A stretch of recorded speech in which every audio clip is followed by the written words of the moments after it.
Afternoon, everyone. I hope I'm audible and visible. And it's quite sunny here, not a very good weather like we have yesterday. So let's begin without much delay. Please let me know who all are there in the class. So, good afternoon, everyone. I'm Siddhi Bangard. Good afternoon, Afreen. Good afternoon, I think Ridhima it is, right? So please let me know who else is there. All right. Starting off, briefly about me, I'm Siddhi Bangard. I have 3 years of teaching experience. I appeared for mains and interviews and did my post graduation from XLRI Jamshedpur. You can use my code SPUS or SPSIDHI for any UPSC CSE subscriptions and get an instant 10% off. This is also my Unacademy profile ID. You can follow me here. And if you message me here for any problems, any concerns, I'll surely revert. With that, under the Plus courses, you get daily live classes where you can chat with me, engage in discussions, ask your doubts, and answer in polls so that you can see your position in the class. We also have live tests and quizzes as a part of Plus courses so that you can revise whatever has happened. And most importantly, all our courses are aligned with the UPSC exam syllabus. And one subscription of Unacademy gives you access to all the live and recorded sessions. With that, under the Unacademy Iconic program, it has the benefits of plus a personal coach, daily mains Q&A practice, study planners, and most importantly, personalized feedback from your personal coach who's very experienced in navigating the civil services line.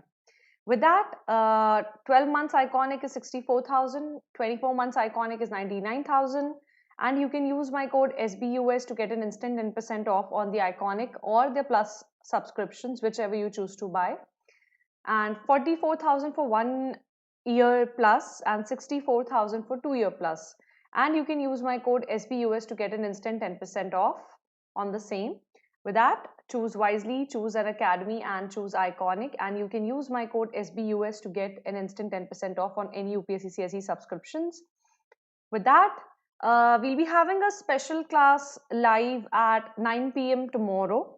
That will be a prelims mini mock test series. That will be between 9 p.m. to 11 p.m. So please be there. I'm announcing it beforehand in this class. And when you have classes on the Unacademy platform, you can directly download the PDF after the class. So that's an added advantage on the Unacademy platform. With that, for today's class, let's begin. So importantly, please push for additional marks as much as you can. I'm always there to help you out. 20 to 25 seconds to read and 30 seconds to answer. But most importantly, enjoy the session. Prelims are already around the corner. It's already a lot of tension around. So just, we still have some time to go, 10-15 days to go. So improve each day. With that, let's begin. Question number 1 on your screens. 15 seconds to read and 30 seconds to answer.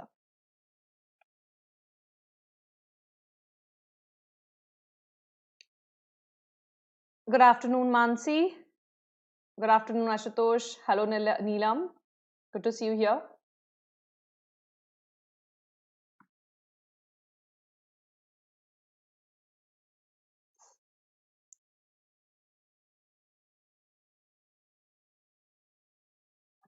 Another 5 seconds and your time starts.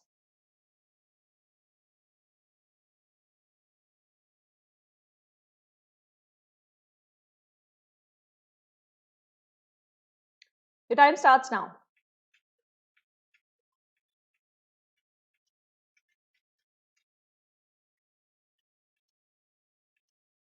Same here, Pranay. Good to see you too.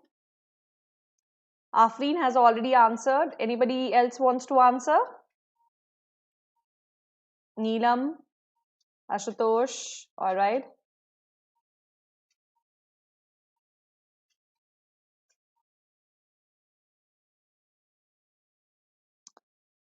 Great. So, well, I got my 2 correct answers here. It's option number B.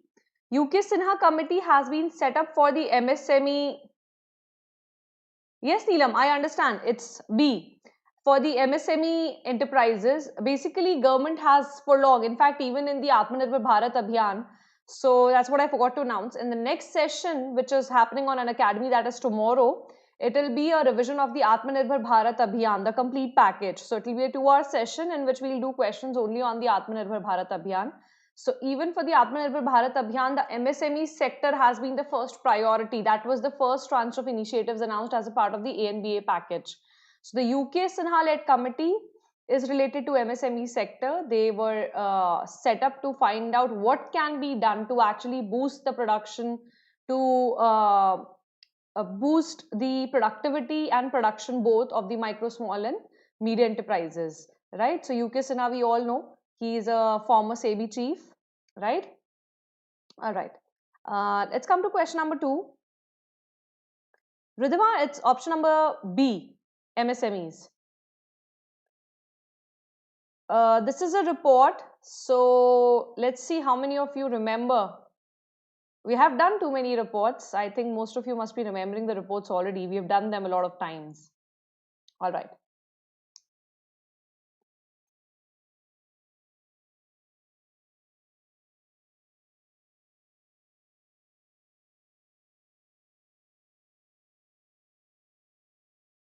Yes, Ashutosh, former SEBI chief. All right, the time starts now.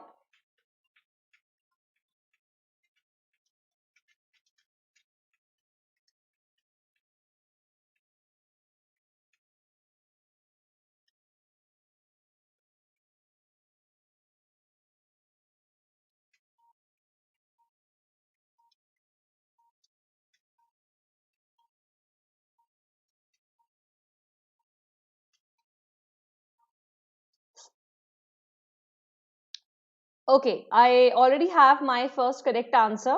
Very well done, Ridhima. It's World Bank. Actually, the World Bank, why are we even talking about this report is, as per the World Bank, even countries like Bangladesh and Nepal will grow at a higher rate than India in 2019. So that this report, South Asia Economic Focus Making Decentralization Work, is released by the World Bank, and that was the highlight of the report which I've put here. So that's why we are actually talking about it. This report was released somewhere in October, November, right? And they are actually saying that the overall growth in South Asia and Southeast Asia is actually going to slow down in line with the global downward trend, unlike what happened in the 2008 crisis. All right. So Ridhima and Afreen both are correct. Ashutosh and Neelam, it's option number A. All right. World Bank. Let's come to question number 3. Let's match the tribes in the states now. So 15 seconds to read, and yes, Ashutosh, World Bank. 15 seconds to read and 30 seconds to answer. This should be easy. This should be fairly easy.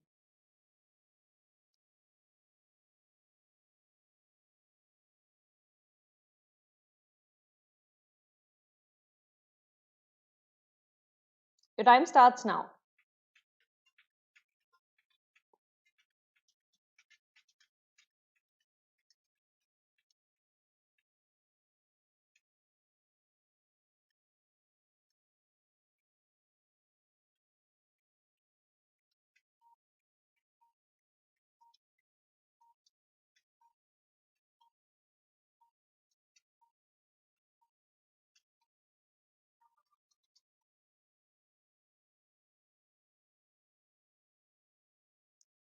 All right. So who wants to answer this one? Haven't got a single correct answer. Was it that difficult? Uh-huh. Well, interestingly, the correct answer, Neelam and Afreen, it is option number A. Bakarwals are from Jammu and Kashmir. I guess this was the easiest one. This was a direct giveaway. Bakarwals are the nomadic tribes of J&K, not Rajasthan. Sorry, it's 1, 2 and 3. And either ways, it's actually not the correct option, Neelam, because all the 3 are not correct. Only one is correct. The Panya tribe is from Tamil Nadu. The Bakarwals are from J&K. Lepchas are not from Himachal Pradesh. So let's actually see where these tribes belong to. So Bakarwals are from Jammu and Kashmir. Panya tribe is from Tamil Nadu, Karnataka and Kerala, the southern states. And your Lepcha tribe is very famous from Sikkim, West Bengal and Tripura, predominantly for Sikkim. Alright? Okay. Let's move on to question number 4.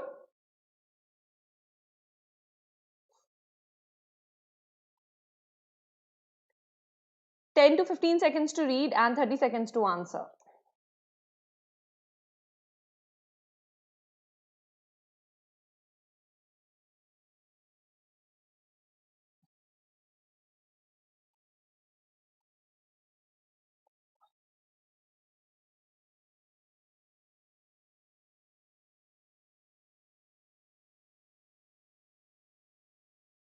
Time starts now.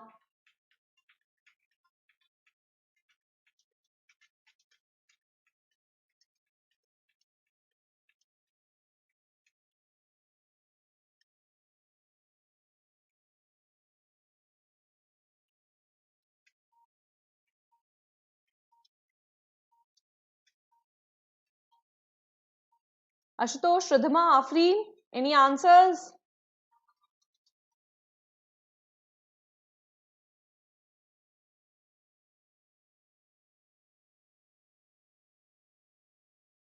All right. Neelam, the answer is not D, but the answer is B, 1 and 3 only. It's Concern Worldwide and Wealth Hunger Health, which actually released the Global Hunger Index, GHI, right? The IFPRI, they separated themselves from this hunger index since 2018. So only 1 and 3 are there. So Afreen and Ashutosh, it's option number B actually. Yes, Afreen, it's option number B. All right. So India ranked 102 in the GHI released by Concern Worldwide and World Hunger. What they said was the Central African Republic, the CAR, which is bordering, I think, Zambia. So Zambia and the Congo, this actually topped the list in the countries most affected regarding food security or regarding climate change or food security being hampered by climate change. So the target is actually that the progress towards 2030 zero hunger target, which is a SDG goal or sustainable development goal, is actually under threat, because if among 117 countries that were surveyed, 43 have serious levels of hunger, and in fact Central Asian Republic is at alarming levels of hunger index, including Chad, Madagascar, Yemen and Zambia, then seriously we are actually not doing enough to improve our performance on the global hunger index, right? So in fact they also pointed out that there is an increase in the prevalence of wasting, that means low weight for height, among children under 5, which is contributing to most of the country's poor performance. That is especially relevant for India. Why India performed so poorly? 102 on 117. Definitely India is also at a very alarming position. Good noon, Shantini. Yes, Ashutosh. IFRI separated itself from 2018. IFRI is also a very premier institute which actually talks about world food security. Good noon, Shantini. All right. Let's come to question number 5. This is an interesting question. This I had done 3 months back, where the plants end up clicking selfies of themselves, the botanical selfies. So there you go. 15 to 20 seconds to read because it's a long read, and 30 seconds to answer.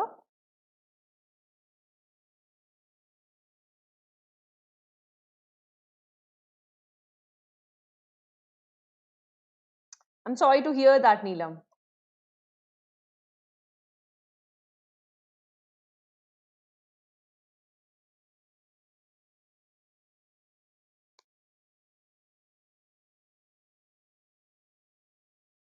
Another 5 seconds and then I'll start the timer.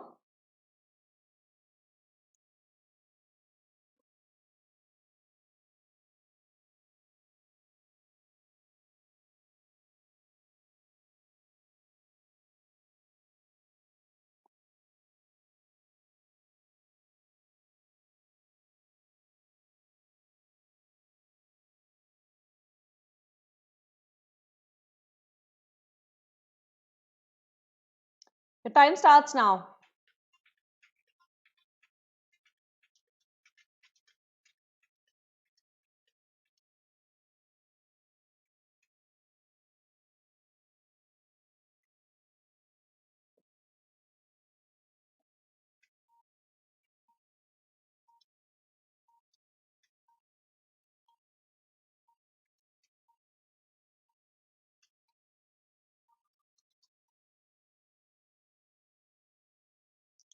All right, so I have a couple of answers here. Ashutosh is somebody who has answered me correctly. Um, all right, so it's actually not A, it's actually B. Both A and R are true, but R is not the correct explanation of A. Why is that not? Because both are independent statements. R is in no way explaining what is happening in A. A is simply giving an explanation that plants do deposit biomatter as they grow, which in turn feeds the natural bacteria present in the soil. Now that's a separate statement, and reason R is a separate statement, but yes, together they do form a meaning, which I will tell you. So what are we doing is, in the wild, it is actually difficult to place camera traps, and if you have to place a camera, you need to have an energy source. So to have a sustainable energy source, what they are doing is, when plants make their food, they release carbon dioxide, sugars and oxygen. Now not all the sugar remains in the plant. Some of the sugar is also excreted from the plant. The sugar that is excreted is actually further broken down by the microorganisms, releasing energy. So when you break down something, it releases energy, right? Because energy is consumed to make something. So that energy, when that is released, it is captured using an anode and cathode in a fuel cell, which is attached to the roots of the plant. So they charge a capacitor. That capacitor, when the energy is full, then it releases its energy to actually capture a photo. The power is discharged and capturing a photo. It works like a normal camera. So the ultimate use of this entire exercise, what they're trying to do, is to build sustainable camera traps and sensors for the wild. So this was actually done by the Zoological Society of London. Is that okay? So they are called microbial fuel cells because they are fueled by the energy which actually comes out when soil microorganisms break up the sugars which are released by the plants. All right. Okay, let's come to question number 6. Consider the following statements. So I give you 15 to 20 seconds to read and 30 seconds to answer.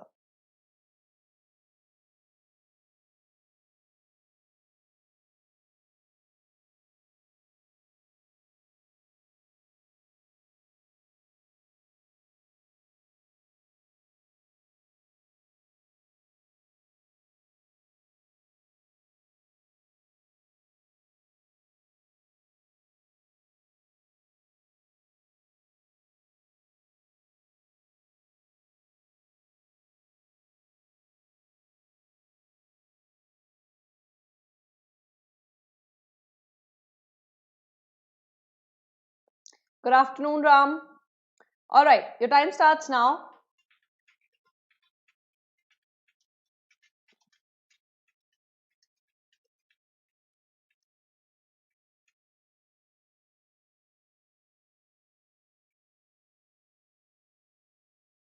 Ashutosh, you already knew the answer of the question number 5 because I guess I have done that question previously 2 or 3 months ago when this was actually news, when I was doing October 19 with my students. All right. Afreen is the only person who has answered till now. Okay, Ashutosh and Neelam have also answered. So yes, it's option number C. Both 1 and 2 are correct. So this survey of blindness, do you guys remember we discussed the World Vision Report yesterday? Yes, which is released by the WHO, right? So today we are discussing the National Blindness and Visual Impairment Survey, which was done by AIMS and Ministry of Health and Family Welfare. So they together came up with this report, which was done between 2015 to 2019. It was a door-to-door survey of people who were aged above 50. So what they discovered was that blindness was lowest in the Thrissur district of Kerala, whereas Bijnor district in Uttar Pradesh had a high prevalence. So it was a district-wise report. Coming to that, they said that untreated cataract cases in India are the main cause of blindness in India, which is also called Motiabind. Motiabind is the Hindi word for cataract. So we do have a lot of free cataract surgeries, camps, but still a lot of people whose cataract goes untreated, that actually leads to blindness. So exactly almost 60 to 70% people end up blind because the cataract remains untreated, right? Now, incidentally, the people who are illiterates, higher prevalence of blindness was noticed there, and people in the rural areas faced more blindness compared to the people in the urban populace. Is that okay? It should be urban here. All right. Let's come to question number 7. Oh, that's great, Ashutosh, then. I'm really glad somebody is using my advice now. Okay, for question number 7, we have already discussed track 1 diplomacy, track 2 diplomacy, track 1.5 diplomacy, track 3 diplomacy, and track 4 diplomacy. So this should be correctly done by everybody who's present in the class, right? So take 15 seconds, 20 seconds to read, and then 30 seconds to answer. All right?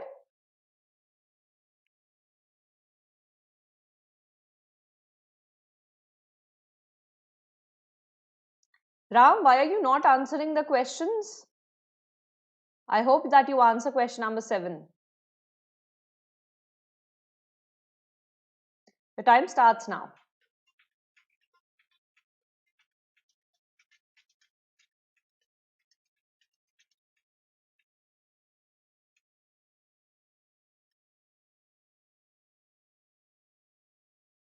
Afreen's the first one to answer me. Afreen, I really admire your sincerity. Surely admire that. And so do I for Ashutosh and Neelam. Neelam has been coming on time in my classes for now. So pretty happy to see 3 of you. All right.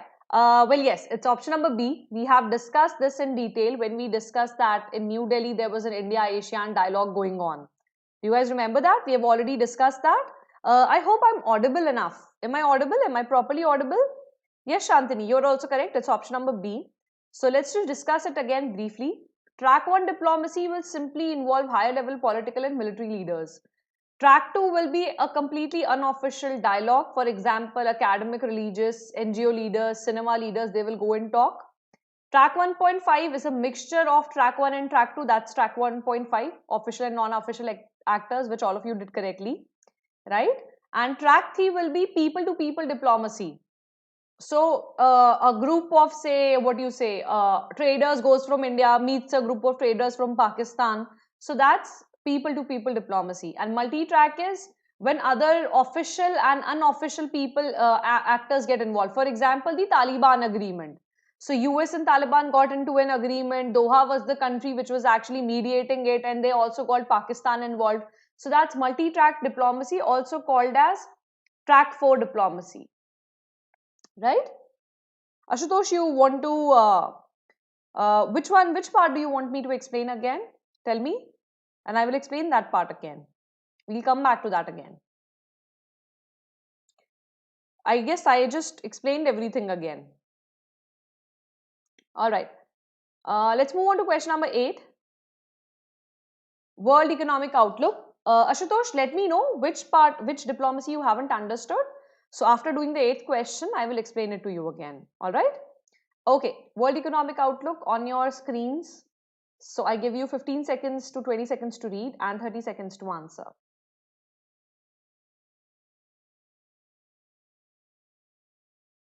All right, you understood? Great. Another 5 seconds and your time starts.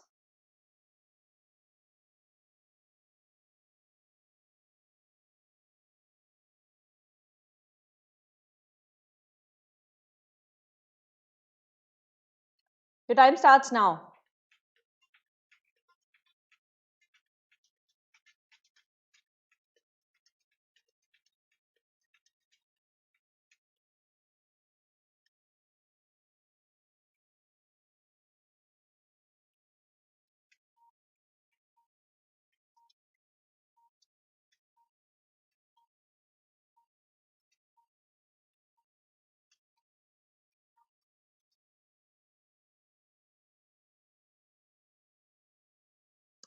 Okay, so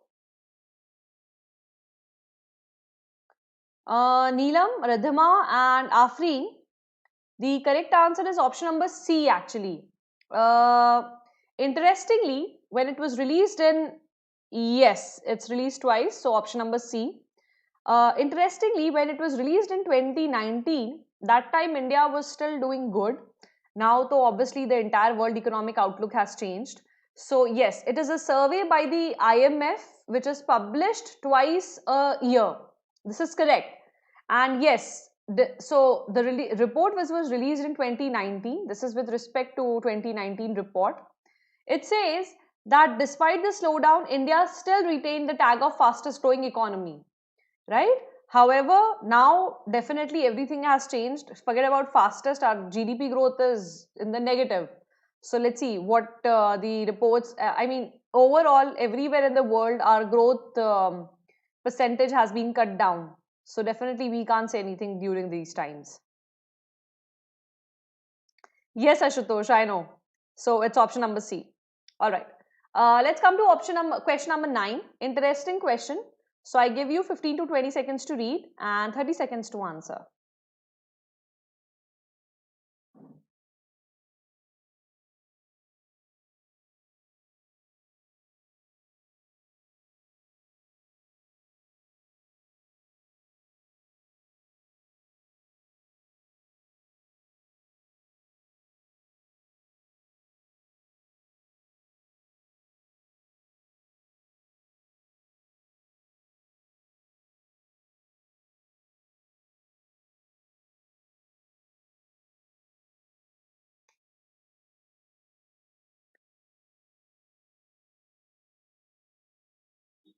Time starts now.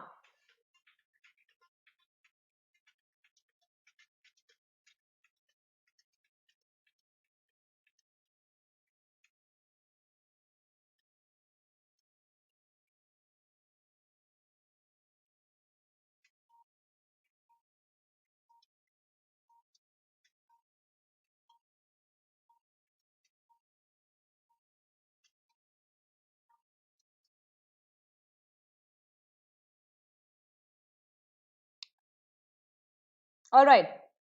So Afreen, I think that C is for this one, right? Well, Afreen, the answer is option number A. Uh, no, actually, Neelam, it's not option number B. So Afreen and Neelam, it's option number A only. These are forests which are neither recorded nor notified by any of the departments, right? But they are designated as deemed forests. So actually, let's check them out. So, okay,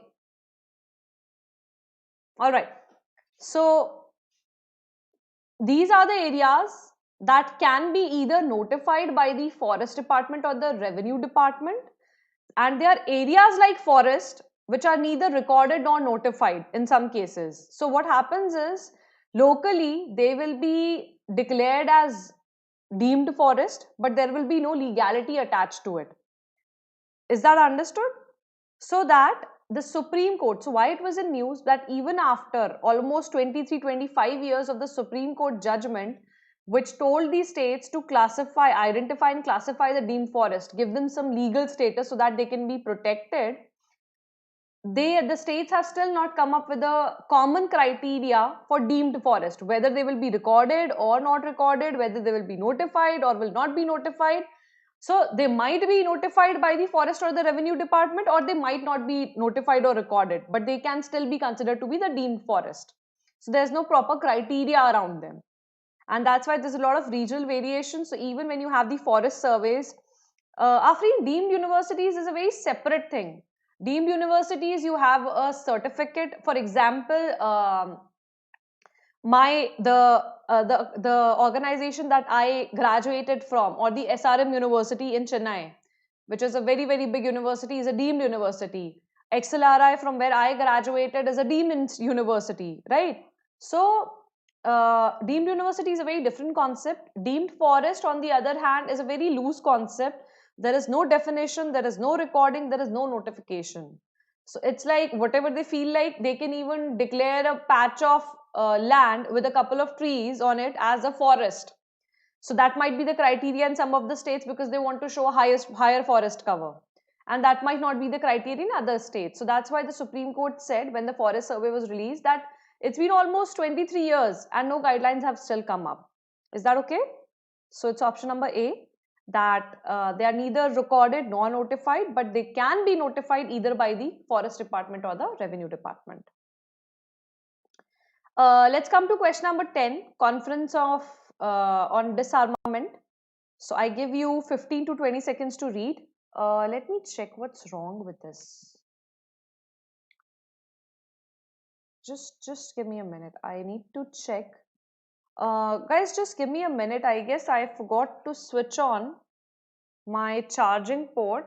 So my laptop will shut in a moment. Just give me one moment. Let me just put on the charger. In the meanwhile, you guys please do your question and your time starts now.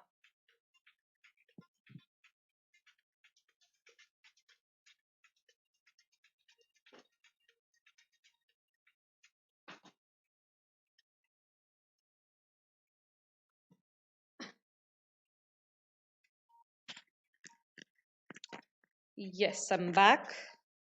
I hope this laptop is again on the charging. Yes, now it is. All right.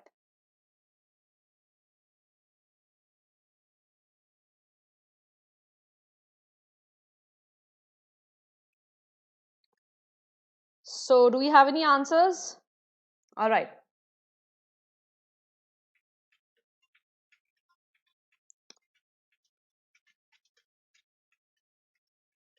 Okay.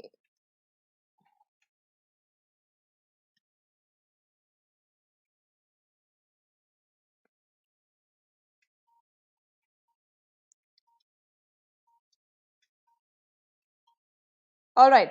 So, well, the correct answer is actually option number A and not C.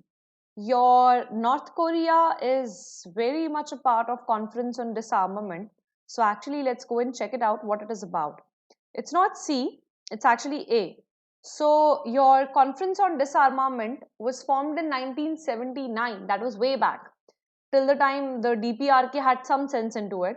So it was a single multilateral disarmament negotiation forum of the international community. So there were 65 members in the Conference of Disarmament, it included all the nuclear weapon states, including North Korea was there. So even when we didn't know whether it had nuclear weapons or not, it was a part of the Conference on Disarmament, right? It's a successor of the 10 Nation Committee on Disarmament that was formed in Geneva in 1966 and the 18 Nation Committee on Disarmament that was formed in Geneva in 1962-68. So finally, the CD has a special relationship with the United Nations. It can adopt its own rules, procedure and agenda. However, it has to take into account the recommendations made by the UN General Assembly. And its secretary is also appointed by the UN Secretary General. It does report to the General Assembly annually or more frequently as it deems appropriate. So the budget of Conference on Disarmament was also included in that of United Nations, and it does meet on the UN premises and is serviced by the UN personnel. Is that okay? And entire work of the Conference on Disarmament is actually done by consensus, and I guess that's why we are not having any consensus regarding disarmament of states like North Korea. All right? Okay. So Ridhima is right. It's option number A. Let's come to question number 11. The NSGs, the very famous NSGs. So they recently celebrated their 35th raising day. So there are certain statements regarding them. I'll give you 15 seconds to read and 30 seconds to answer.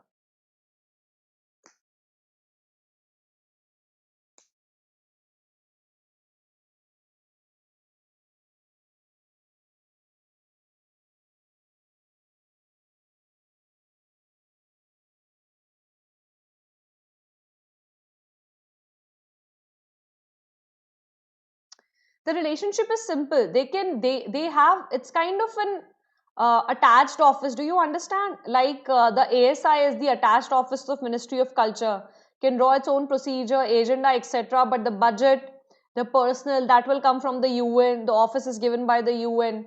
So for example, for the ASI or the Archaeological Survey of India, the budget entirely comes from Ministry of Culture. But what it has to do or it does not has to do is actually controlled by the ASI itself. Yes, Afreen, right you are. All right. Coming to question number 11. So the correct answer is option number B. All right. But I'll still give you time because, sorry, I think I messed up that.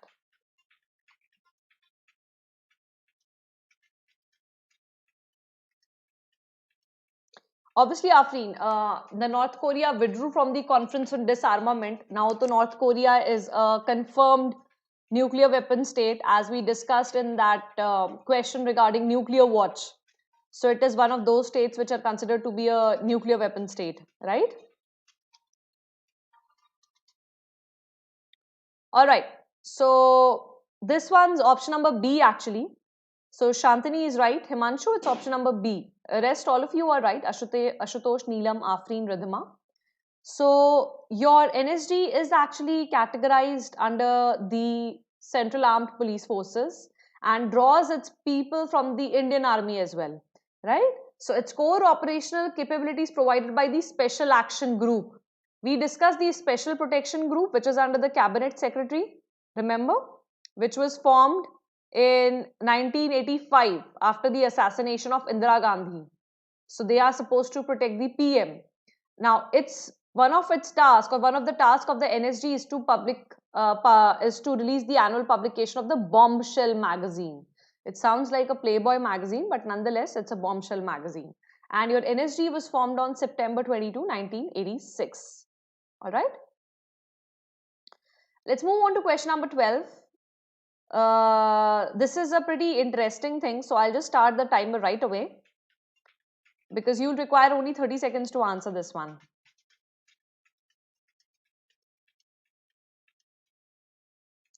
Yes, Ashutosh, we have already discussed the SPG. We are going a little fast today because we have to complete 50 questions, and as prelims is approaching, I don't want to hold you back for more time. So we'll do this fastly.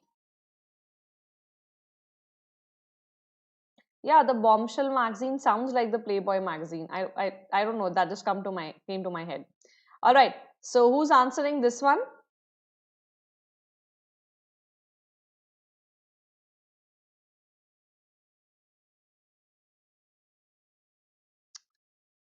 Yes, Afreen, Shantini, and Neelam. It's option number B. It's NASA's next generation space suit. So basically, the Artemis program is there, which is a proper lunar mission on the moon by the NASA, where they are planning to send the first American woman and the next American man on the surface of moon by 2024. So recently, they revealed new space suits in which the astronauts that they go there, they will find it easier to maneuver and live on the moon for a while. It's, I think, a 7-day, 8-day project that they're doing. Hi, Chandrakala. Yes, option number B is correct. Ashutosh, it's option number B. All right. Okay. Let's come to question number 13.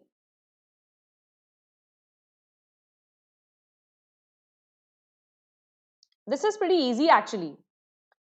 Everybody should get the bench hunting wala thing correct. Use your common sense if you don't know the answer. All right. So I'll give you 15 to 20 seconds to read the question, 20 seconds to read, and 30 seconds to answer. Yes, Ashutosh. Spacesuit for Artemis, where they're sending one woman and another man to moon. The first woman, American woman to moon, and the first another man to moon. Another 5 seconds, and then I'll switch on the timer.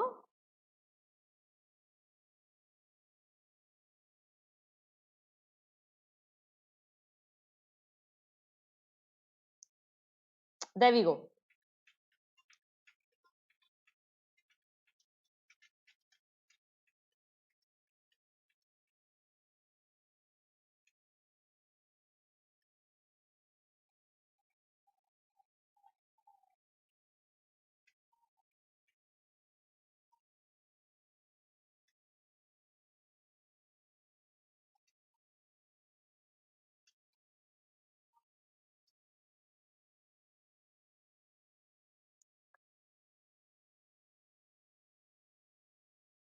All right, Afreen is correct. Yes, it's option number A. So, if your litigants, so it usually happens in the lower courts. You actually tell your lawyer, you ask your lawyer which judges are more favorable. So, your lawyer actually keeps delaying your case till the time the favorable judges are there sitting in the bench. So it's a practice where the litigants actually manage to get their cases heard by a particular judge, ensuring a favorable order. So there are certain judges which are not very moody and which usually give out good judgments. So the litigants prefer to wait till the time the bench of that judge is hearing the case. So that often happens, and that's called bench hunting. It's option number A. Afreen and Ashutosh are right. Shantini, Neelam and Chandrakala, it's option number A. I knew it would be confusion between option number A and D, but it's option number A. Alright. Let's come to question number 14. So I will give you a trick to remember this today, and your time starts now.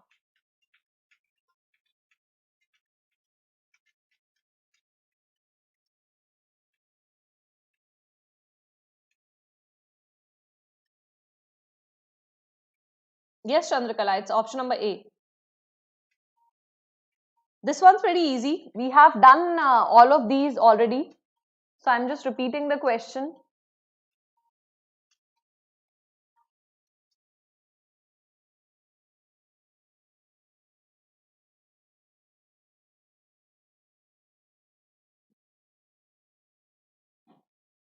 Who's answering this one? No idea? Alright. Afreen said A, Neelam and Afreen both said D. Yes, all are incorrect. Now, the easy way to remember it is, Neelam, I don't understand what do you mean by CE and why do you keep changing your options? Have faith in yourself. It actually is very annoying. Stick with one thing. Otherwise, how will you attempt the paper if you keep jumping over the options? Stick with one option, have faith in yourself. If you're studying well, you will get it correct. And it doesn't matter whether you're getting options correct here or not. It really doesn't matter because this is not prelims. Make as many mistakes as you can so that you remember. Alright? It's option number D. Easier way to remember is all the rats, majority of the rats, they are in the critically endangered category. Alright, Neelam, I get it. You are saying critically endangered. Yes. So all the rats are in the critically endangered category. The Kondana rat, the Elvira rat and the Andaman white-toothed shrew, which I already showed you. It is in South, Nilam, you're right. South Andaman Islands. The Elvira Island is found in Tamil Nadu and the Kondana rats are found in Pune, Maharashtra. Most of them are known because they are very difficult to capture because they are nocturnal species. Be it the Elvira rat or the Andaman or the Kondana rat, mostly they're active in the twilight times. That's why they're difficult to capture and they're critically endangered. Is that okay? Yes, Ashutosh, I get that. Okay. Let's move on to question number 15. I have changed the options a little bit. So it's match the river to the mouth of the river where the river finally falls, right? So this one, these rivers we've already done in the Unacademy sessions, on the YouTube sessions. So I hope you're able to solve this one.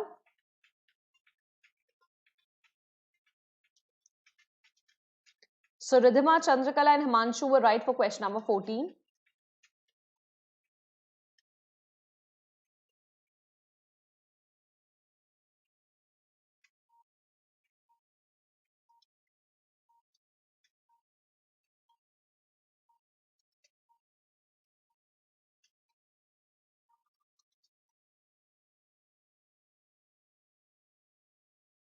All right. So any guesses so far? Shantini is absolutely correct. Yes, it's option number A, 1 and 2. Amur River we recently done. I think Shantini was in that class. Amur River does not fall here. Amur River falls either in the Okhotsk Sea, you can say, or the East Sea. But most precise would be the Strait of Tartar, which is between the Manchurian Plains and the Sakhalin Islands. Lena River does fall into the Laptev Sea, we have done. Mississippi River in the US actually falls in the Gulf of Mexico. So it's option number A. Yeah, and all the deers except for Hangul are endangered, right? Okay, so Himanshu and Afreen and Chandrakala and Shantani all are correct. Yes, it's option number A. Let's just check them out. So Lena River and the others we've already done. The Lena River is here. It actually falls here in the Laptev Sea. This is the Laptev Sea. Then you have the Gulf of Mexico. So your Mississippi River, which rises somewhere near the Great Lakes region, it actually ends up falling in the Gulf of Mexico. And finally, you have the Amur River, which we actually discussed that day. It is at the boundary of China, eastern China and Russia here. So it ends up falling in the Sea of Okhotsk or the Strait of Tartar, which is here between the Sakhalin Islands, which is this long elongated structure, and the Manchurian Plains here. So you can see either it falls into the East Sea or the Sea of Okhotsk, but more specifically, it's the Strait of Tartar. All right? Okay. Let's move on to question number 16. Another question on geography. So 15 to 20 seconds to read and 30 seconds to answer.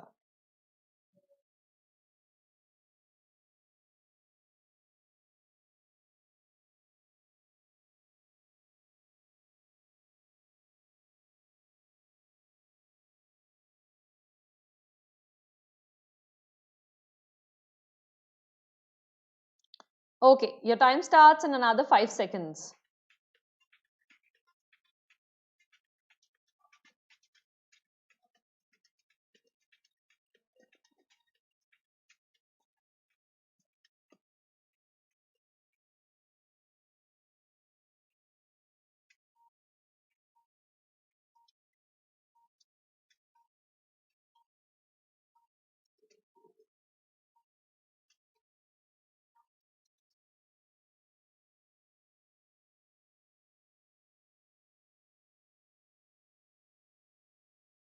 All right, Afrin and Neelam, Shantini is right. It's option number B.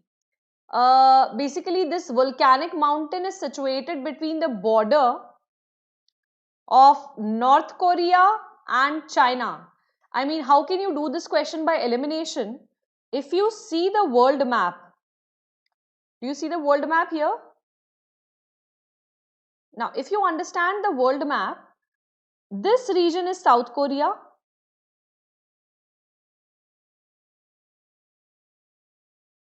and this region is North Korea.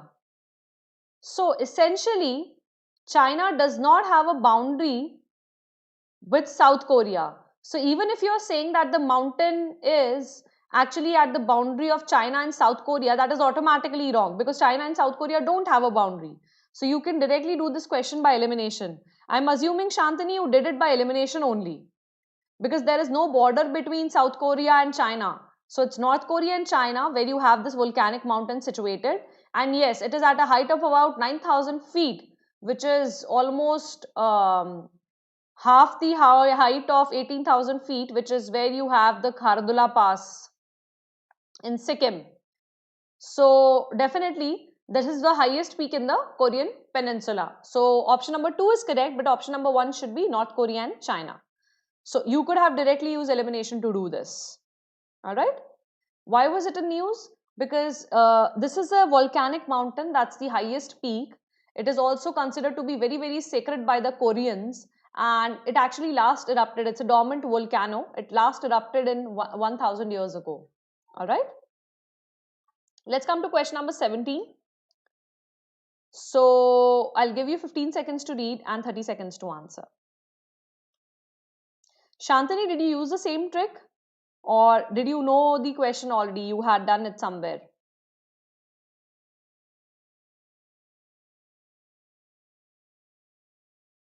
Your time starts now.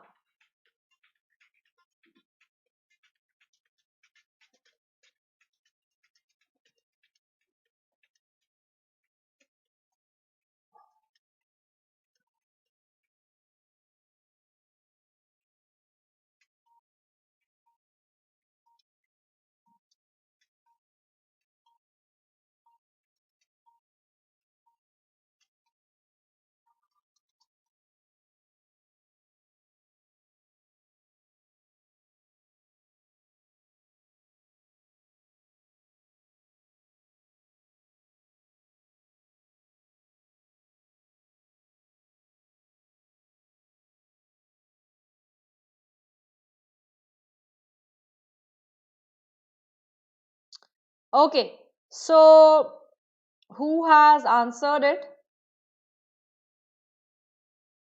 You did by elimination, Shantini? Wow, I'm amazed. I'm actually amazed and proud of you. Very proud of you. All right. Yes, it's C. Neelam. Chandrakala, Ridhima, it's option number C. Both 1 and 2 are correct. K9 Vajra T is considered to be one of the deadliest artillery gun systems. It is manufactured in Korea, but recently, in the previous year, we have started the self manufacturing of K9 Vajra T. So, both of these M77 ultra light howitzer and the K9 Vajra T, which was from US and South Korea respectively, we have started manufacturing indigenously in India. That's why these two weapon systems are here. Please remember the names. They were in the last year, they were actually highlighted by our defense minister Rajnath Singh. All right, is that okay? So howitzer is your gun, artillery gun, and K9 Vajra T is also your artillery gun system. Okay, so let's move on to question number 18. This is a pretty easy question. So I give you 15 to 20 seconds to read and 30 seconds to answer.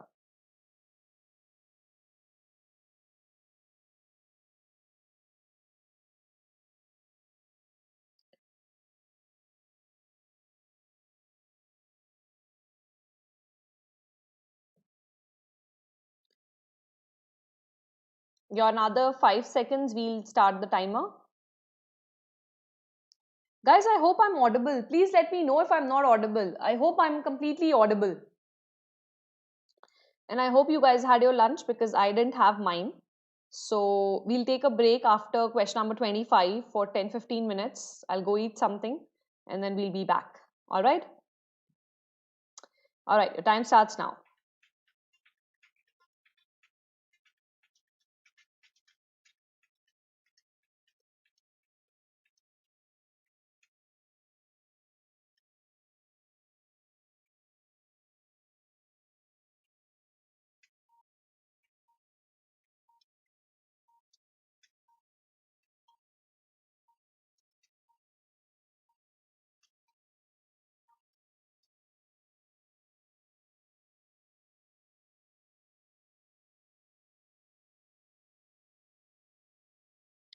Okay, so I have a couple of answers here. Himanshu, I think, says C, right? Himanshu, I think this is for this one, right?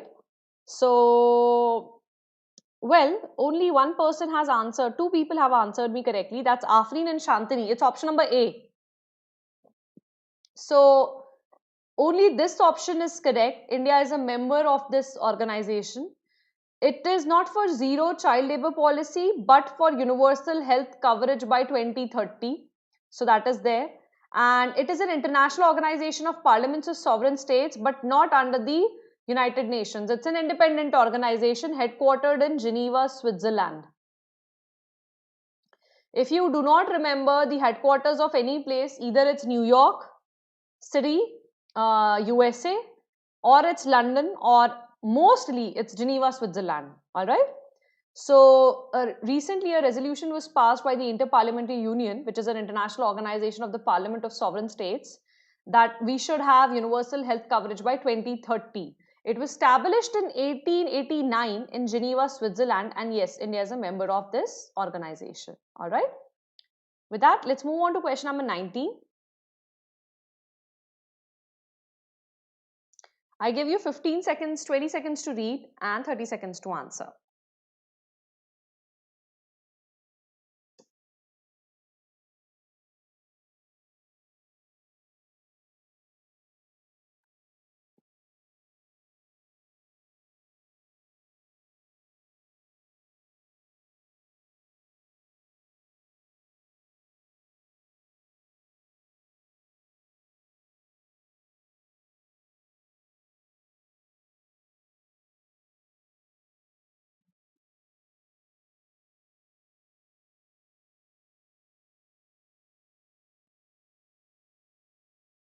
Okay, your time starts now.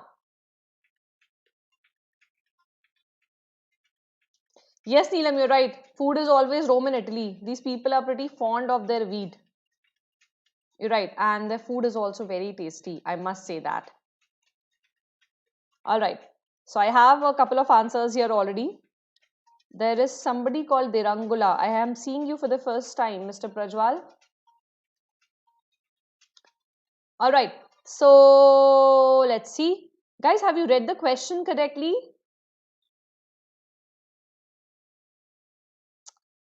So, all right. Neelam and Shantini and Afreen, I guess. You are the only people who have read it correctly. It's asking for not correct. So, aflatoxins are toxins produced by fungi and generally found in agricultural crops. So that is true. They are found in agricultural crops, but they are produced by fungi. So that's why option number 1 is wrong. Option number 2 is correct. They are carcinogenic in nature and can cause cancer. Yes, Neelam Kalita. So the correct option is option number A. All right, not option number C, D or B. So basically recently the FSSAI was actually doing sample testing for some milk products, and they found the traces of aflatoxin M1, which is a deadly carcinogen. So it is actually produced by fungi, which is generally found in maize, peanuts, cottonseed, others. So it's like it goes to the body of the milch animals, and then when we milk them, the toxin is passed to them also, or it can also come from the fodder or food that they eat. So consumption of food containing aflatoxin concentrations of 1 millimeter or higher causes aflatoxicosis, which is actually acute liver failure, jaundice, lethargy, and nausea. Another food additive, maltodextrin, is also found in milk samples. Although it's not lethal, but its presence can increase the levels of fat in the solid, not fat, concentration in your milk, which is again harmful for your health and liver. All right. Let's move on to question number 20. The International Coffee Organization. So I give you 15 to 20 seconds to read and 30 seconds to answer.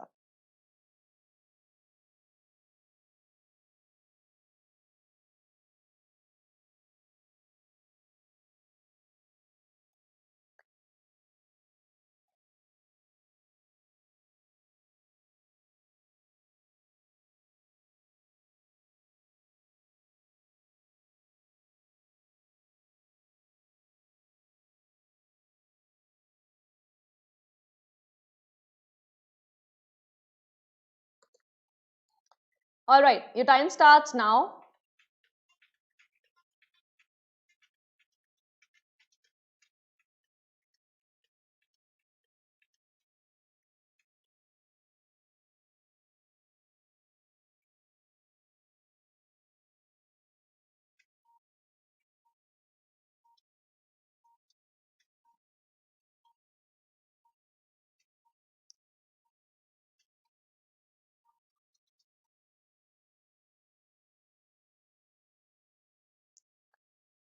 All right. Well, I have two answers as of now, 3, 4.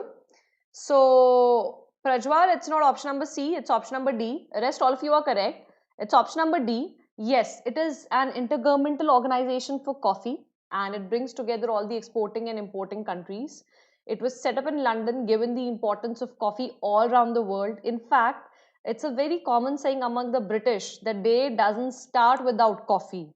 They're very, very fond of coffee and they spoil tea for us. And India is set to host the 5th edition of World Coffee Conference. September 7 it was supposed to start. So let's check it out. So yes, it's the main intergovernmental organization for coffee. Member governments, the people who are members of it, they represent 98% of the world coffee production and 67% of the world coffee consumption. So the entire mission of this organization is to strengthen global coffee sector and promote a sustainable expansion of the coffee market, right? And it was set up in 1963 in London. And the latest agreement between the coffee producing countries, or the international coffee agreement, it actually happened in 2011. 11. So India was set to host it. Now let's see what actually we are not having any coffee editions now. So let's not talk about it now. Already everything has been washed off. Okay. So yes, Neelam, Chandrakala, Ridhima and Himanshu, you're right. It's option number D. Let's come to question number 21. Another declaration here for you. And then I will ask you what is Budapest Declaration? What is Bonn Declaration? We'll just repeat them again. Washington, Hong Kong, and Cape Town Agreement. All right, your time starts now.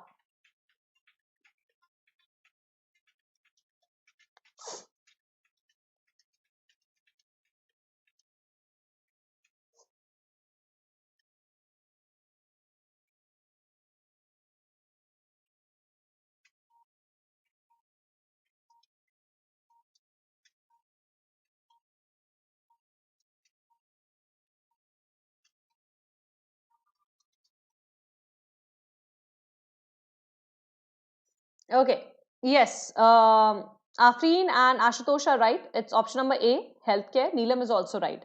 So the Okayama Declaration is actually for the G20 ministers meeting which happened recently. They adopted the Okayama Declaration which happened in Japan. So it has 52 articles and it says that the G20 countries are committed towards achieving the universal health coverage or whatever sustainable development goals they have set up for health to be achieved by 2030. So they are completely committed to it and they will try their best to have inclusive and sustainable world in terms of the health goals which are envisaged for the 2030 agenda. So yes, all of you are right. Kamlesh, it's option number A. It is regarding health. All right. Now, let's just revise. Okayama is for health. Yes, Afrin, you're right. Budapest is for cybercrime. Bonn is for, now it should be remember, CMS. Washington is for CITES. Hong Kong is for ship recycling. Right? And Cape Town Agreement, anyone? We have done the Cape Town Agreement in great detail. It was in news for India only. Remember? Yes, Bonn is COP13. Washington is CITES. Hong Kong is ship recycling. And Cape Town Agreement, anyone? What was it regarding? Remembers? Or everybody is up to checking that? Alright, your Cape Town Agreement is regarding the UN clause agreement on the safety at sea for the ships as well as the sailors. Yes, it's a maritime agreement under the International Maritime Organization, right? Now you guys will remember, so don't forget these conventions. They have all been in news recently. So Budapest for cybercrime, the only one. Hong Kong for ship recycling.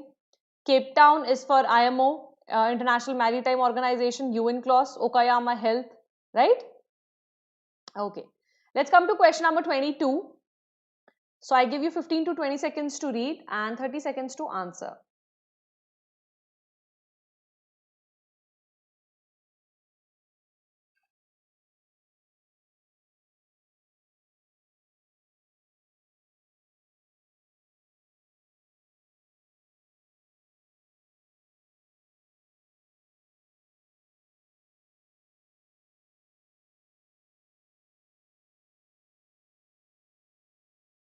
Another 5 seconds and your time starts.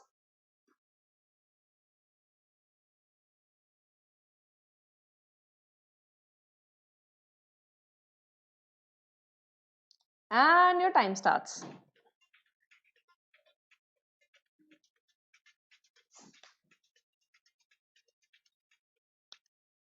Sorry, fishing what? Himanshu? It is for fishing as well as for the safety of sailors. Your ship size will have to be determined, your trawler size will be determined, the kind of nets you use, everything will be determined. Right? Himanshu, we've discussed this in great detail in the YouTube sessions only. Alright. So, I have a couple of answers for question number 22 and all three are correct. So, very well done. The women wonders of my class, right? The WWs. Alright. So, it's 1 and 3. Yes, finance minister is not the head of the committee. It's actually the cabinet secretary.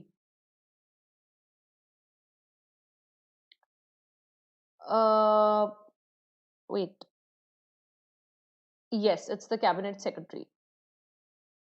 So basically, there is an appointments committee in the cabinet.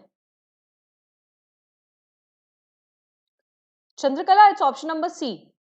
There's an appointments committee in the cabinet which is headed by the PM. So now they don't do the dirty work. They appointed another committee which is called the Financial Sector Regulatory Appointment Search Committee to look for the heads of LIC, SEBI, RBI Governor and RBI Deputy Governor.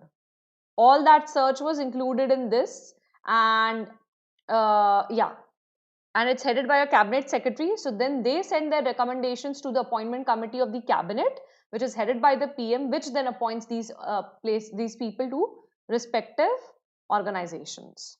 All right. Okay. Let's move on to question number 23, the Wangala festival. So another 10 seconds to read the options and then 30 seconds to answer.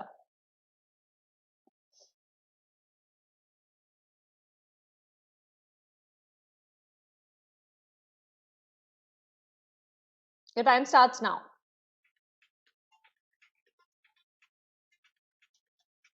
Himanshu, your answers are coming very late to me.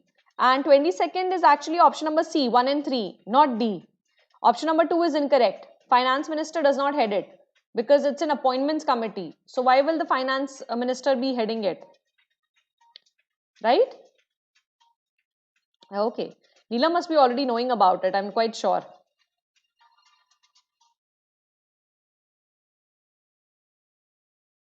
Alright. Okay, it's the Garo tribe. Alright. So Neelam, Afreen, Shantani are correct. It's Meghalaya. It's also called the 100 Drum Wangala Festival. So this festival is celebrated in Meghalaya by the Garo tribes, right?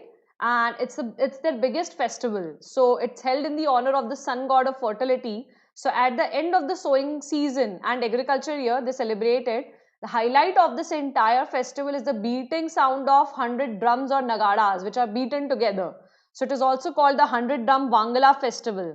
Now you will be able to remember it. For the sun god, Garo tribe, 100 drums, then it is Meghalaya.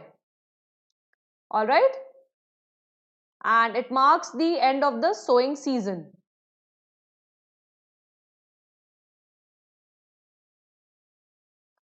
So, Chandrakala, Himanshu, you guys are also correct. Derangula, Prajwal, it's option number B. Alright? Okay, let's move on to question number 24. So, I give you 15 to 20 seconds to read and 30 seconds to answer.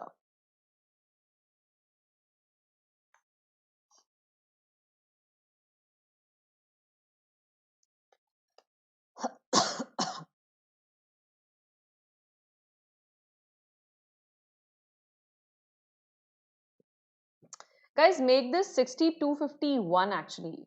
I think I missed it.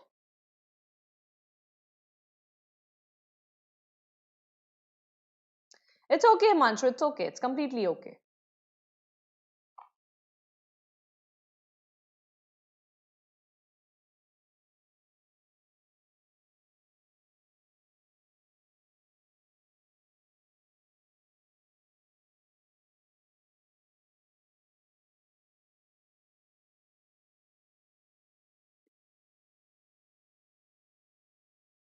Your time starts now.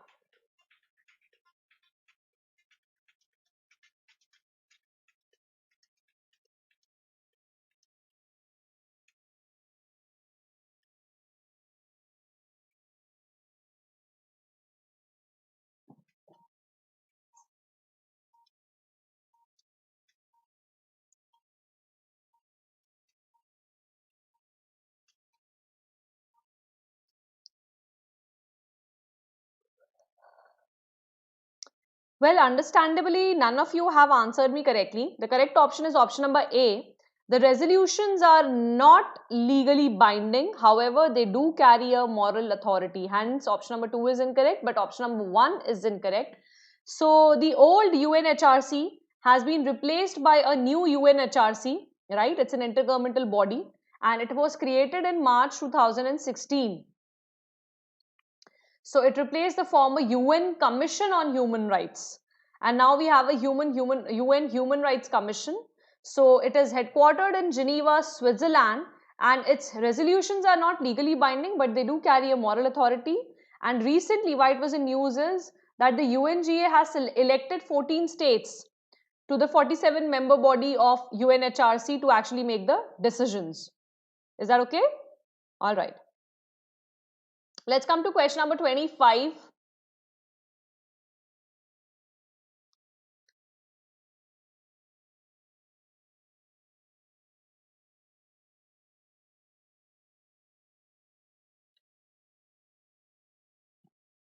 The time starts now. Ashutosh, I'm not seeing you answering. I think Ashutosh has left the class in between. Don't know what happened with him. Any which ways. Let's continue.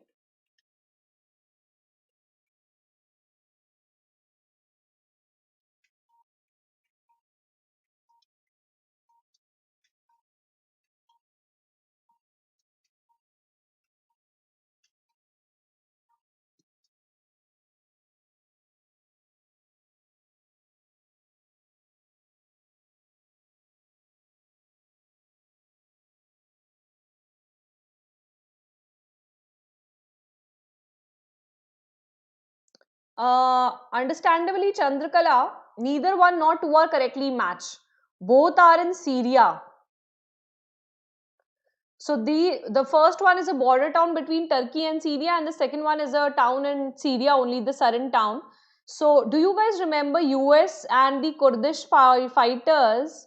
They got into an agreement while the US wanted to withdraw its forces from Syria. So when they got into an agreement, the Kurdish fighters, they withdrew from Ras Al Ain, which is a Turkish-Syrian border place. And also the US fighters withdrew their bases from the southern territory in Syria. That happened in the past year. So both these places are in Syria. Himanshu is correct. It's option number D. Dirangula is correct. It's option number D. Is that okay? So none of them are there. Let's come to question number 26. Or hang on, we'll do this question and then we'll break out for 15 minutes. You can, if you want to have lunch, because I didn't have lunch. I hope you guys had lunch. You want a break? A 10-minute break, 15-minute break, 5-minute break, whatever it is, let me know. All right, your time starts now.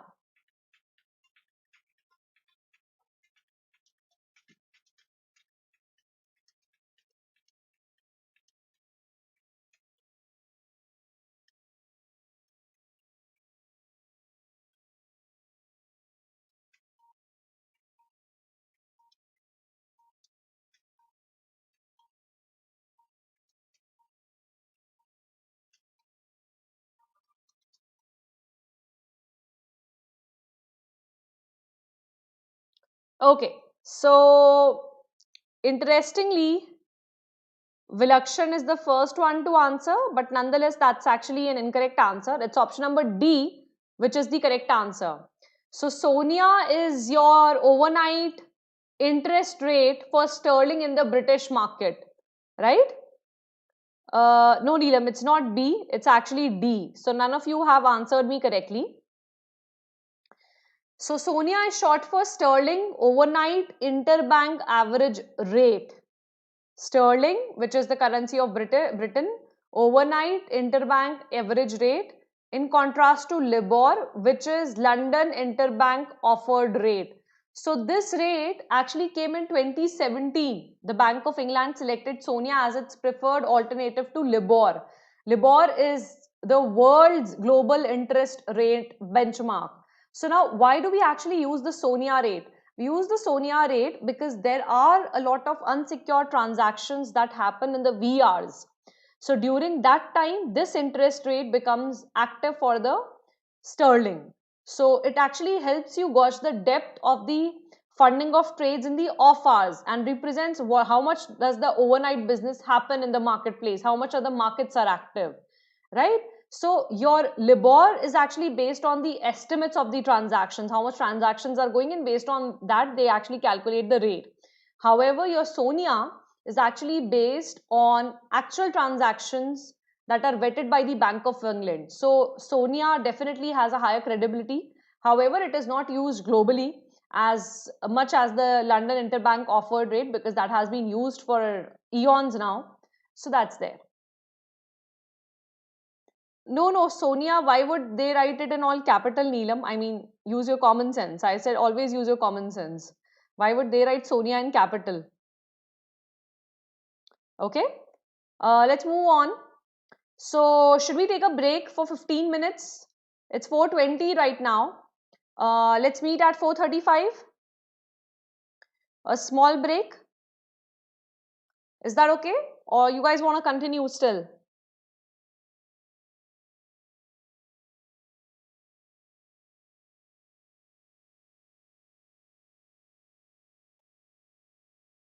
Please let me know.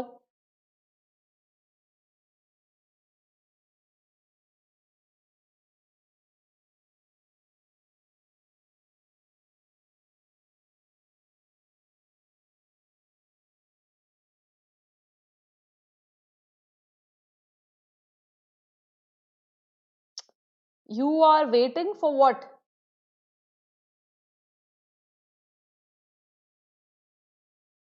10 minutes is enough? All right. Then we meet at 4:35 because it's already 4:21 right now. All right. So we'll take a 10-12 minute break, 15-minute break actually. I'll be back by 4:35 p.m. So see all of you there. We'll start sharp at 4:35. All right. Okay. Thank you.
हाँ दे दीजिएगा, नीचे रख दीजिएगा जैसे कल रखी थी।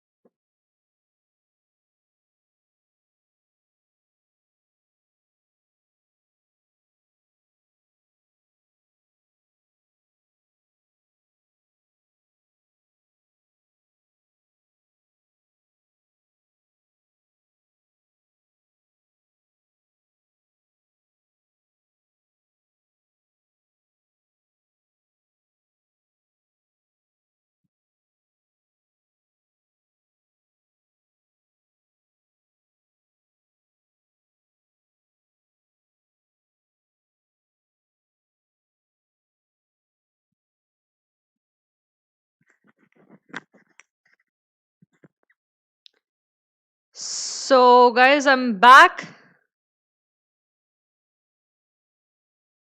Are you guys back too?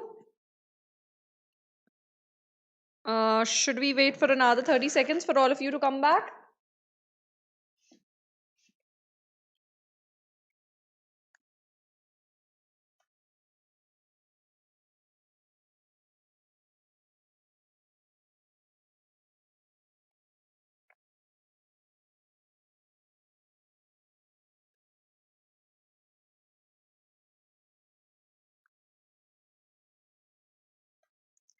Okay, Shantani is back. Who else is back? Who all are here now?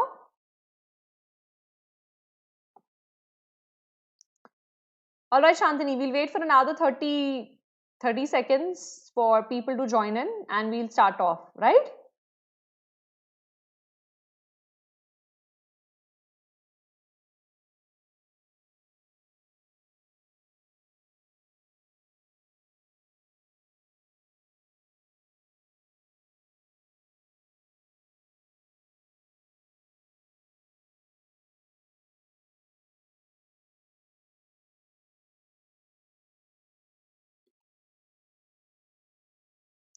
Great.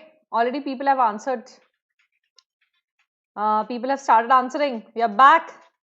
All right, Dheeraj, I'm so glad. Everybody is so energetic now. Great. I'm great to see that everybody is so energetic. You guys had some tea. You're also back, Himanshu. Very good. So you guys had tea, coffee, anything? Feeling back, energetic? That's why breaks are very important. We feel happier and we feel like, okay, we can take this again back. You know what? I often wish that during my time there were such classes, because to have somebody study along is kind of the best way to remember things, learn things. All right. So, well, interestingly, only Himanshu and Derangula have answered it correctly. It's option number D, guys. Tanaji Malsare. There was a movie Tanaji also, right? Recently, I think Arjun Kapoor starrer. I don't know if you guys had this chapter on Tanaji in your NCERTs. So, to actually tell you what this is all about, I have a small story for you. So, refresh ho gaye? Very good, Neelam. All right, and most of my students are back. So, you haven't lost anything. The correct answer is Tanaji Malusare. Now, yes, everything here is correct. The Battle of Singanad that took place in the year 1670, there was this formidable Rajput warrior called Udayban Radhor to recapture the fort of Kandna. So, I'll tell you how it actually happened. It's a very small chapter. Yes, that was in my, now Derangula, I'll tell you the actual story. That was there in my Hindi book when I was, I think, in 5th, 6th standard. So, Jijabai, who was the mother of Shivaji, She was combing her hair and looking outside the window at a window which had the Mughal flag on it, and that earlier belonged to the Marathas. So she was very upset, and Shivaji was like, "What is that, mother, which is actually making you so upset? Can I do something about it?" She's like, "Nah, you can't do anything." I mean, these people are pretty powerful. The Mughals are very powerful. Nothing can be done. So then he also looks out of the window and sees what his mother was seeing. And Shivaji was very, very fond of his mother. He was a Matra Bhakt, as you can say. So he looks out of the window and he sees that flag and he understands what Jirabai wanted.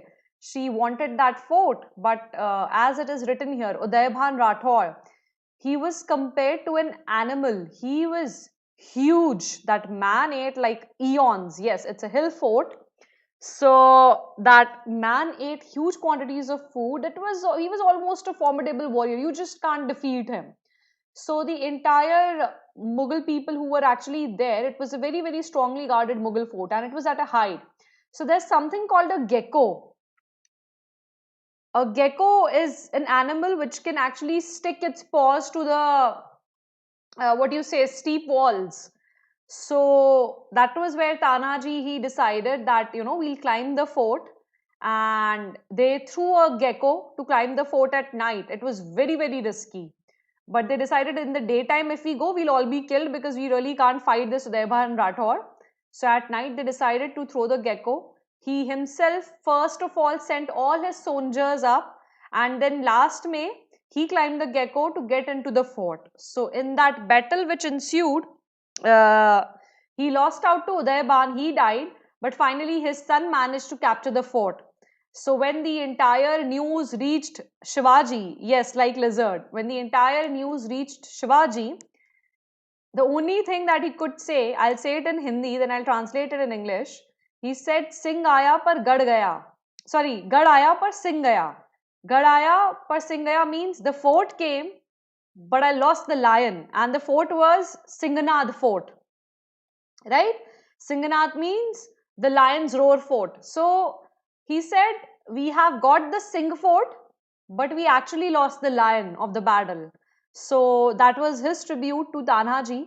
So that's what it is about, and which is also said here that although the fort was captured, the lion was lost to the Mughals. So this was actually after the Treaty of Purandar, which was signed between the Marathas and the Mughals in 1665, right? So that's how it happened. And can anyone tell me which Mughal emperor was it during this time? Who was the Mughal emperor? So it was Aurangzeb, when he was trying to expand Mughal authority left, right, and center in India. All right? Okay. Let's move on to question number 28 now.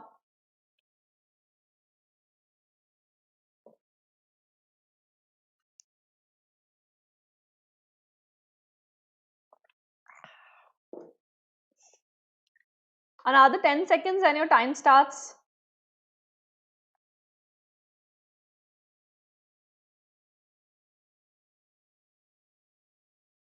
And there we go.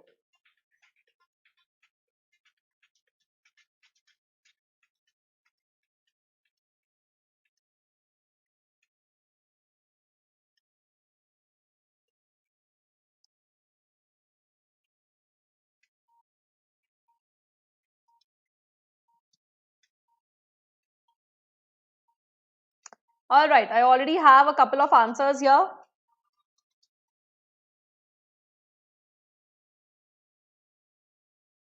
Arnab, how come you are almost half time to the class? It's like hockey का half time नहीं होता है, उसके बाद Arnab is coming to the class. क्या बात है भाई? All right, Himanshu, Shantini, Afreen are correct. It's option number C. So all of these, your hydrogen peroxide, neutralizers, detergents, urea, they are adulterants in milk. Why this entire thing came into news is, as we just discussed, the FSSAI found the aflatoxin M1, the toxins, in the National Milk Safety Quality Survey 2018, which was released recently in 2019. So it was for the first time in India that the milk was tested for aflatoxin M1, which comes into contact with milk through feed and fodder which is given to the animals. And as of now, there is no regulation regarding aflatoxic M1 in the milk, the contamination in the milk. All right, Arnab, pretty well done. If you're earning, if you were studying, extremely happy. Please continue. All right. So yes, Neelam, you're right. It's option number C. All the above are adulterants which were found in the National Milk Safety and Quality Survey 2018, which was released by the Food Safety and Standards Authority of India. Okay. Let's come to question number 29.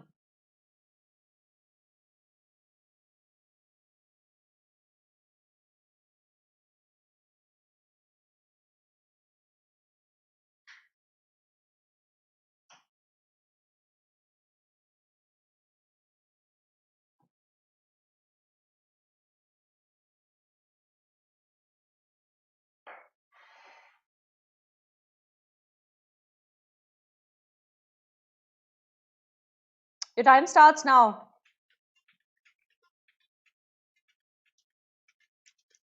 Yes, Arnav, right. Starch test and litmus test is. That reminds me of the chemistry I used to do in the lab, and the potassium cyanide. Actually, not the potassium cyanide, but the hydrogen sulfide experiment is something I still remember. Oh God, that smell was so creepy. All right.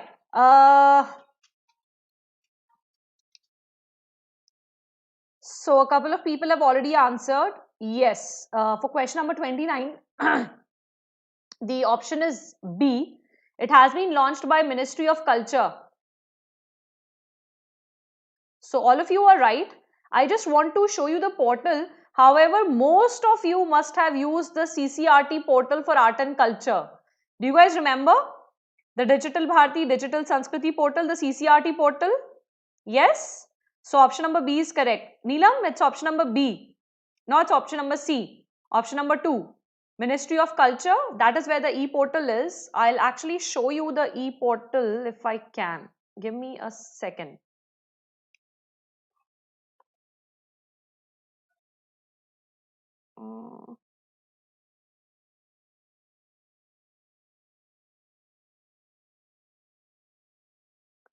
Okay.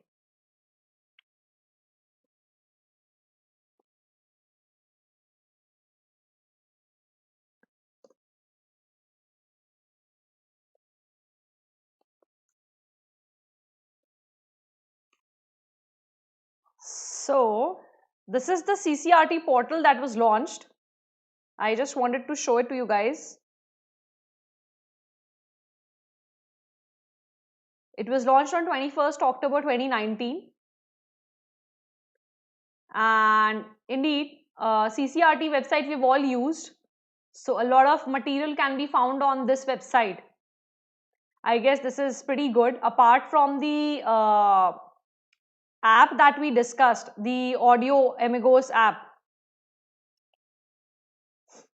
Do you remember the app that we discussed? I think it's the, hang on, I'll show you the app also, which was related to, yes, the Audigos app. I showed you the app in the class itself. Do you guys remember the Audigos app, which was also related to art and culture? It gives you a written and what do you say, voice over to the very important cultural sites in India. So you can please visit this app. It's a nice app. All right. So yes, your Digital Bharat Digital Sanskriti was launched in October 19, and it will also enable digital classrooms to impart cultural education. The idea is that people who are chasing careers like music, painting, theatre, they should get some assistance. So that's the portal for them.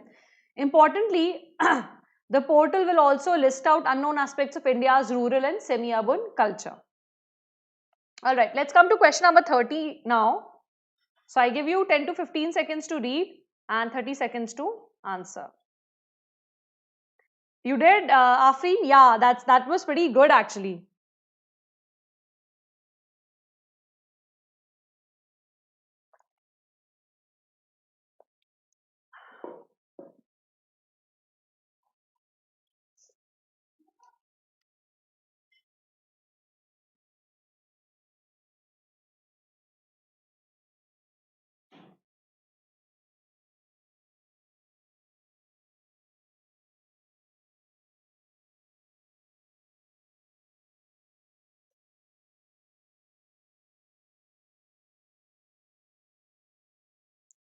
All right, your question is answered here.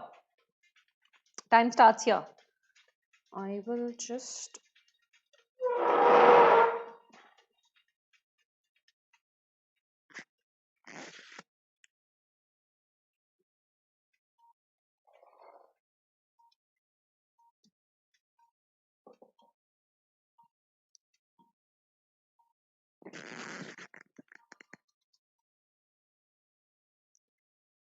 All right.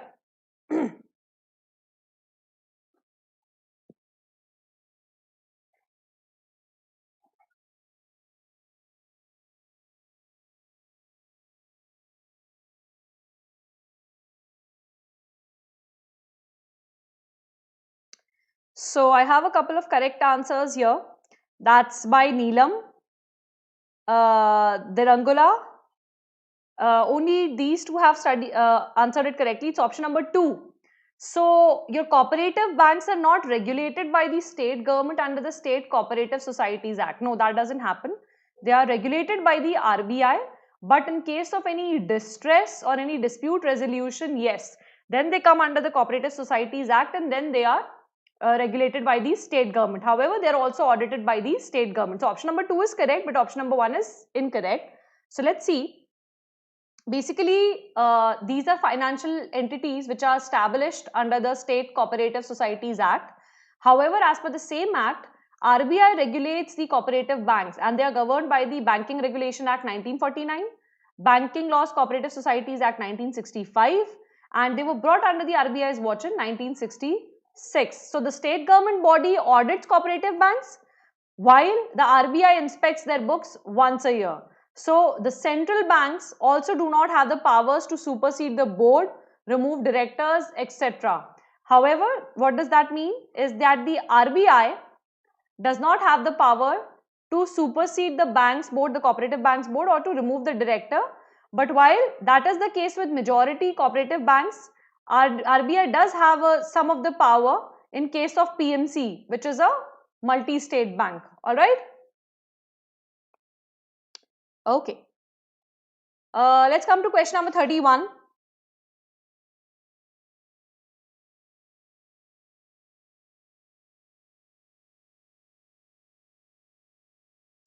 Your PMC bank was the Punjab Maharashtra Cooperative Bank. I didn't mention it because it was so much in news, so I thought you guys will be knowing about it. Okay. Are we good? Should we continue to question number 31?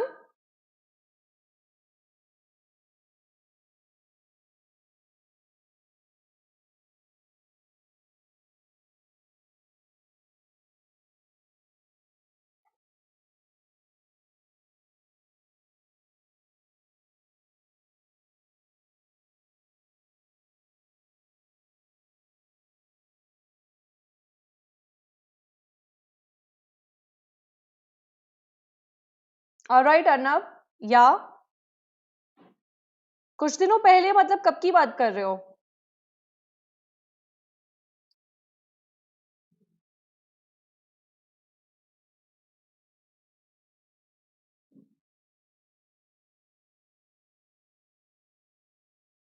Alright, the time starts now.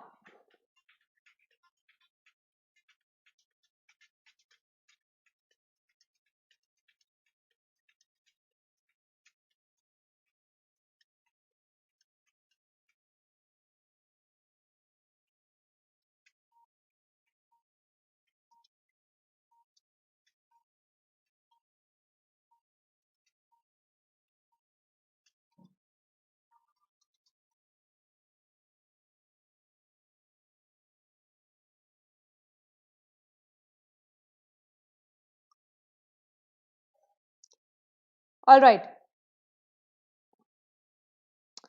Arnab, I might not have seen that because I did not get the time.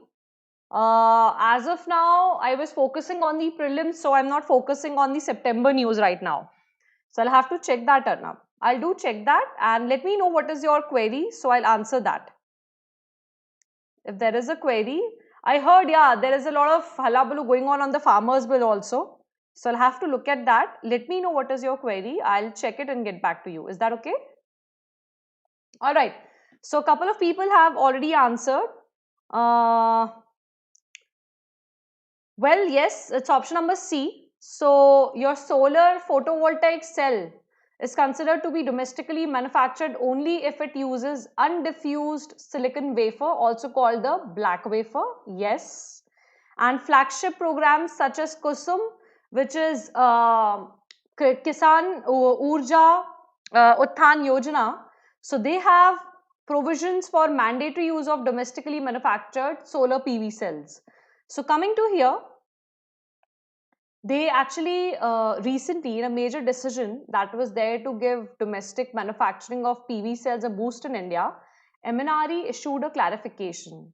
They said that if we are using a diffused silicon wafer, also called the blue wafer, which is imported, and the same is used as raw material for the manufacture of solar PV cells in India, that will not qualify as domestically manufactured solar PV cells. However, if you're using an undiffused silicon wafer, also called the black wafer, undiffused means it's a complete raw material. You will have to develop the entire wafer in India again. The entire electric circuitry has to be built again in India. That will only qualify as your domestically manufactured solar wafer or solar PV cells. And finally, under the Kusum Yojana, yes, we do have provisions for domestic manufacturing of the solar PV cells. All right, Arnab, I'll look at that bill and I'll explain it to you, possibly in the next to next session. All right? Or the next session maybe, which we'll be having either on Tuesday. I guess we'll have it on Tuesday now. Okay. Let's move on to question number 32.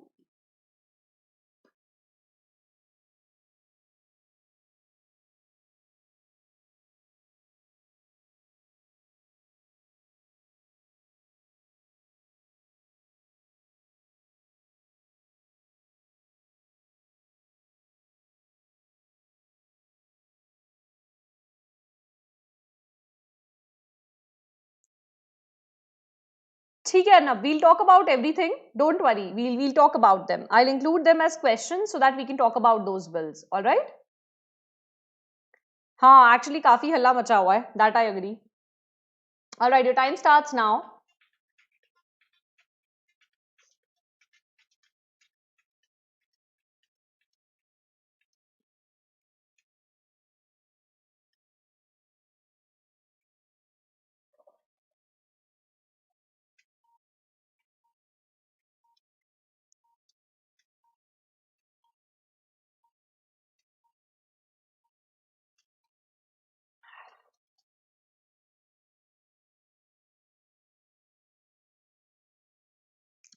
All right.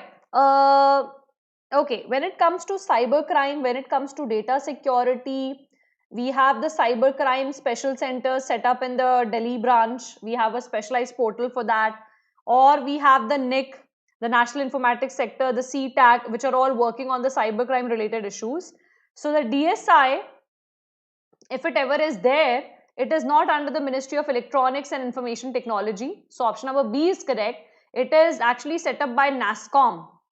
It's a private entity set up by NASSCOM.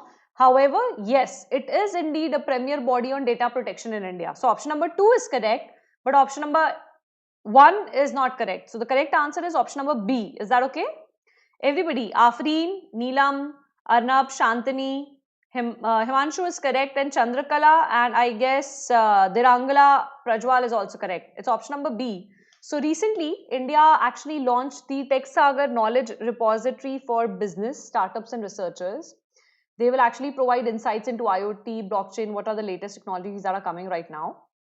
And the National Cybersecurity Coordinator's Office, they will actually coordinate with the Data Security Council of India to launch this portal called TechSagar, which we just discussed. And yes, it is a not-for-profit industrial body on data protection in India set up by NASSCOM. And definitely, it has been set up by NASSCOM, so it is the premier industry body on data protection in India. Is that okay? All right. Let's come to question number 33. So if anybody is in railways, they can actually better explain this electronic interlocking system to us. I understand it is actually related to your, what do you say? Okay, I gave out the answer. Your time starts now.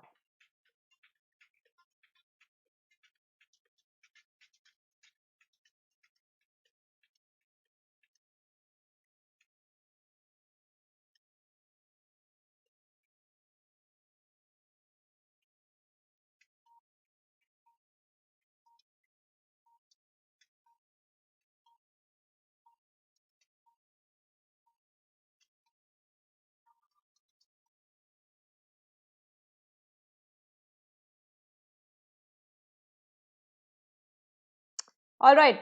So I already gave the answer. So most of you now already know what it is about. Yes. All right. So 33 is option number C, definitely. So recently the railways actually enabled the electronic interlocking system on a couple of routes. Basically, what happens in a electronic interlocking system is, see, whenever you are setting up tracks, there is a lot of signaling going on from both the ends. A train must be coming from that end, a train is coming from that end, a train might be actually coming on a parallel track, and you join those railway lines. So there's a lot of signaling machinery, track movement machinery, and data collection machinery, all are going in tandem. So interlocking here means the entire process of sequencing of these signals so as to provide a safe passage for every single train to pass is managed electronically. Whatever is right now done is actually people look at the timings of the trains, right, and then they signal manually to a lot of other stations. We have the fourth largest, the second largest railway network in the world. So with that, it becomes very difficult to manually do it. So by electronically doing it, we are actually handing over the AI part of handling the tracks and the signal machinery, which would act in tandem to provide a safe passage to a train, entirely to the computer. So that's your electronic interlocking system for the railways. Yeah, I just told the answer. I'm stupid. You can say that. So this is actually different from the conventional relay interlocking system, where you had to convey the information from one track to another, from one station to another, that okay, our end the passage is safe, then the next people tell that okay, from our end the track is safe, and so on and so forth, and then you give the passage to the train. So that actually used to reduce the throughput. Now it will actually increase the throughput. All right, so right now they have actually done it between Delhi to Howrah. So the time travel, or the time of travel between Delhi to Howrah, will come down to about 12 hours. Now, do you imagine Delhi to Howrah? It's like going from the west end of India to the east end of India. So it comes down to 12 hours. That means only half a day is wasted instead of 1.5 days or more than 1.5 days, right? Okay, let's move on to question number 34. Marva Island should ring a bell actually, because we have discussed this in detail in some other context.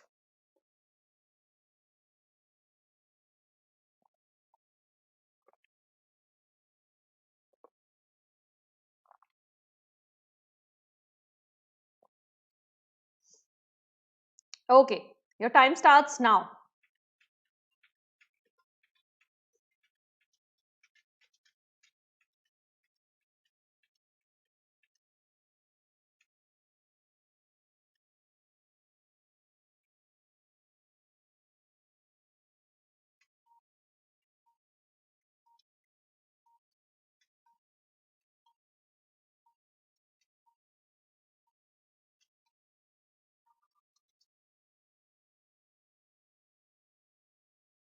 Okay, yes, most of you actually have answered it correctly. It's option number A only. You're right. Oldest known natural pearl was discovered in this Neolithic site. So Marwa Island is actually located in United Arab Emirates. Here, this is your UAE. So this place here is the Marwa Island, a very small place. So here the oldest pearl has been discovered. Does that ring a bell actually? Does that ring a bell with anyone? No. It's actually, do you remember we discussed the Basra motis? Basra moti or Basra pearls? They are found at the confluence of the rivers Tigris and Euphrates in Iraq. So this entire Persian Gulf actually area has been very famous for pearls and oysters. Do you remember it? Neelam, Chandrakala, Arnab wasn't there. Shantini and Afri must be remembering it. Himanshu was also there. So Tigris and Euphrates, they come together, flow as Shatt al-Arab. All right, this is Iraq, and this is your Persian Gulf. So this stretch of river was called Shatt al-Arab, which means the river of the Arabs. So on this river is located your Basra. Yes, Afreen, the Tigris and the Euphrates one. Remember? All right. Okay. Chal. So this is where they have found pearls. So this entire Persian Gulf area has been very famous for real natural pearls. That's why I just remembered this. Yes, Afreen, I do love them. Okay, question number 35. It's actually related to the leopard survey. So this should be correct now. I give you 10 seconds to read and 30 seconds to answer.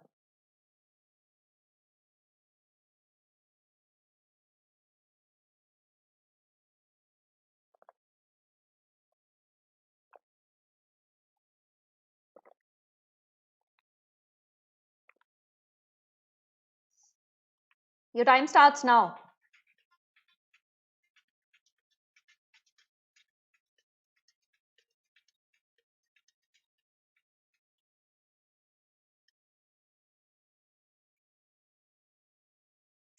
All right. So I guess I'll give you another 5-10 seconds to answer.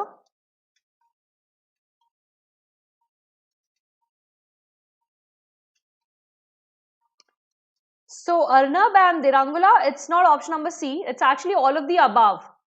Your snow leopards are found in Jammu and Kashmir, Arunachal, Himachal and Sikkim, all the 4 states. So India is actually believed to have 400 to 700 snow leopards. They are found apart from these 4, that is J&K, Arunachal, Himachal, Sikkim. They are also found in Uttarakhand.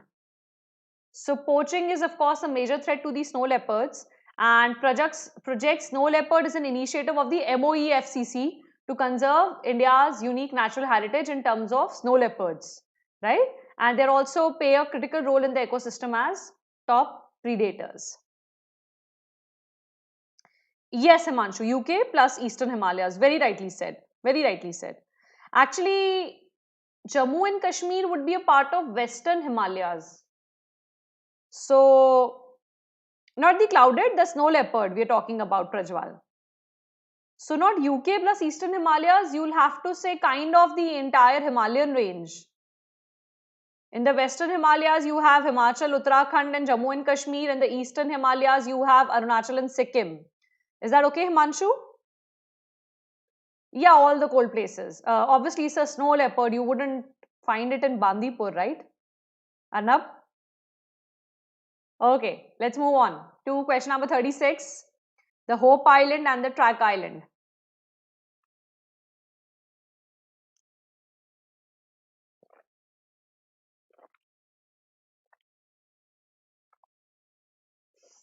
The time starts now.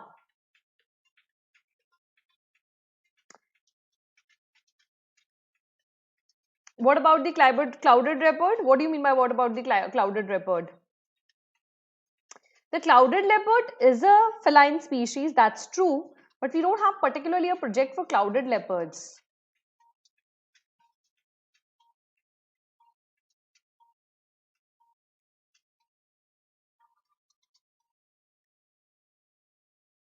At least I haven't heard of.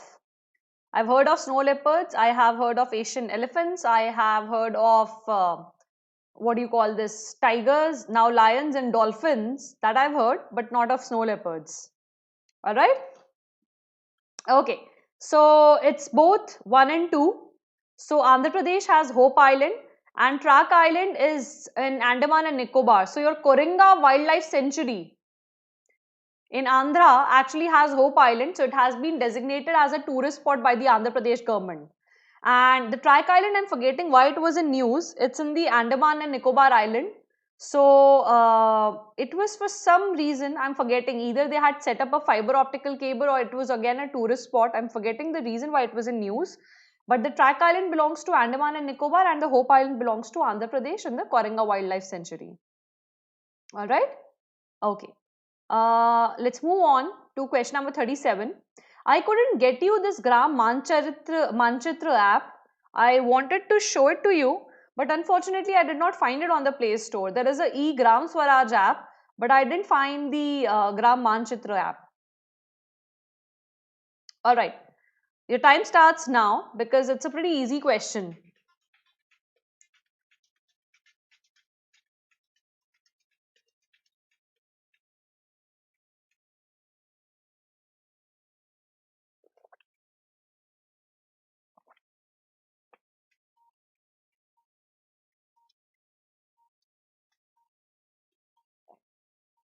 I think, no, it was not the tribes, Neelam. No, no, no. It was not for the tribes. It was for some other reason.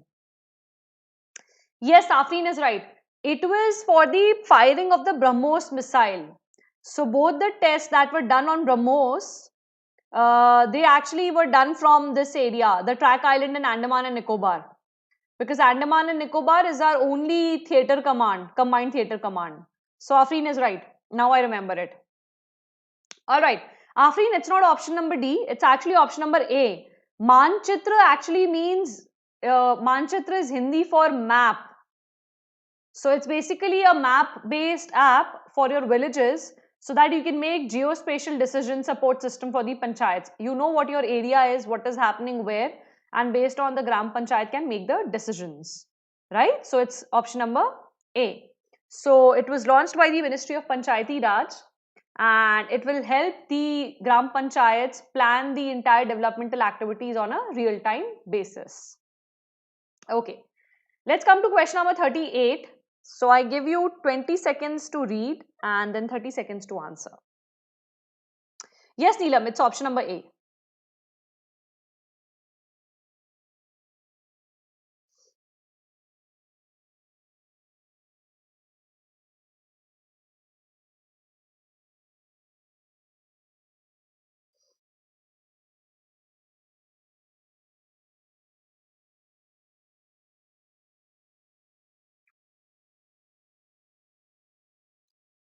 Another 5 seconds and your time starts.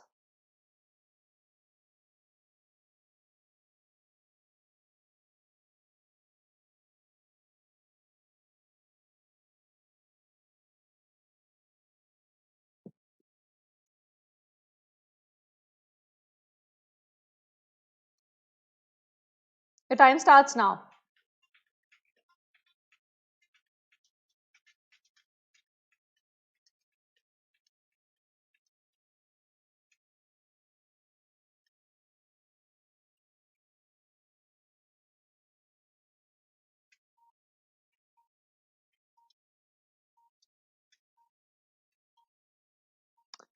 हाँ यार, sorry, Panchayati Raj wala app. Are you talking about that, Arnab? Okay, so yes.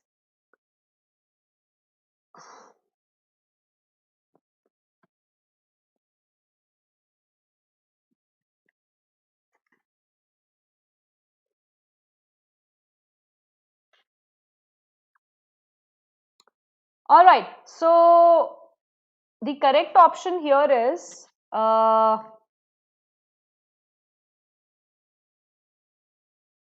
hang on, I think there's a problem with this thing. Uh,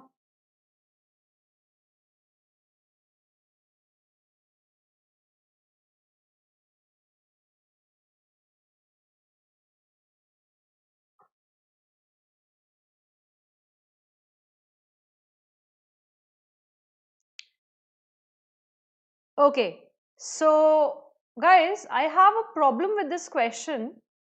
So I'll tell you about this, but I think it needs some correction here. All right? Yeah, there's a little problem with this question. I was just checking it out. But what I want to tell you is the mahal or the palace is actually being renovated. That's why it was in news, and it was actually built by Thirumalai Nayakkar when he was shifting his capital from Tiruchi to Madurai. So this palace is actually quite big now. Only I mean, a very small size of it actually stands off right now. So they're trying to restore it. It's actually a protected monument declared in 1970. So that actually also reminds me of the Cheraman Jumma Mosque that we discussed, which was in Kerala. built in 629 AD. So the Cheraman Juma Mosque is also a protected monument, and this one is also a protected monument. Now, this is how the monument actually looks like.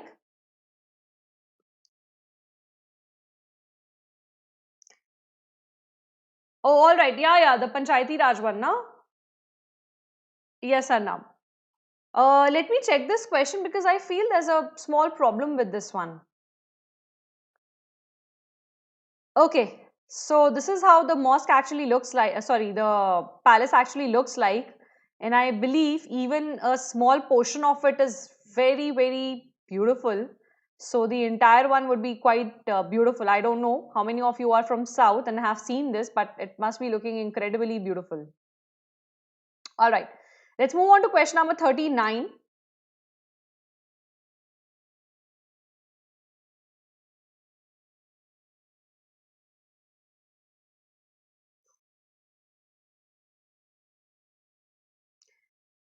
15 seconds to read and then 30 seconds to answer.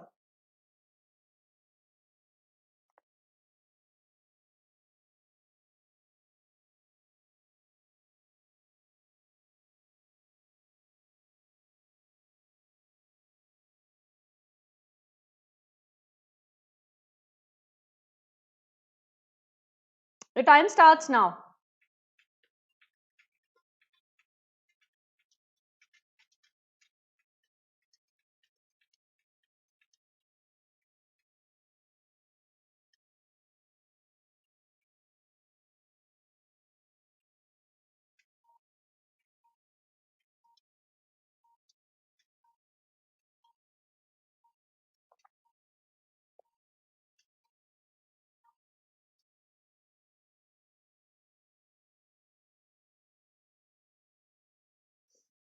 Okay, so Neelam is correct here. Actually, both these statements are correct.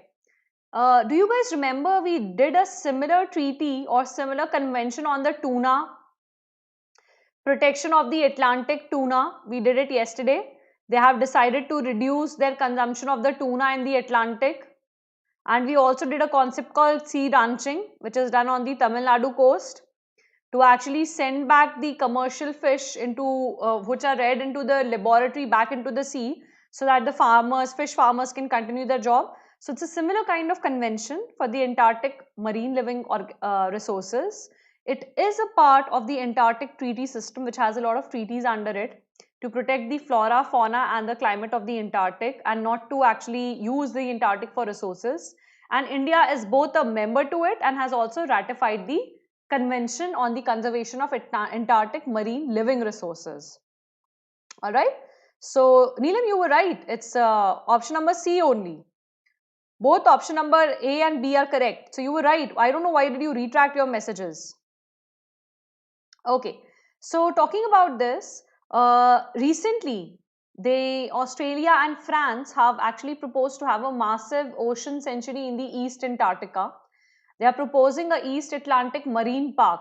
However, when the convention actually set up, they actually struck it down. They're saying we're not doing anything of that sort right now. So this convention was established in 1982 and approximately signed by 14 states and ratified by 35 states now, including the European Committee, and the headquarters of the convention are in Tasmania, Australia. So if this is Australia, this is New Zealand, then this small part is your Tasmanian island, right? So the headquarters are in Tasmania, Australia, and the important thing is this convention was actually established to preserve the Antarctic krill. So they are a keystone species of the Antarctic ecosystems. So while they were being exploited, so this convention was set up to prevent their exploitation. Otherwise, the entire Antarctic ecosystem will collapse. All right. Let's come to question number 40 now. So another question on the snow leopard and ecosystem protection program, or the project snow leopard. So I give you 15 to 20 seconds to read and 30 seconds to answer.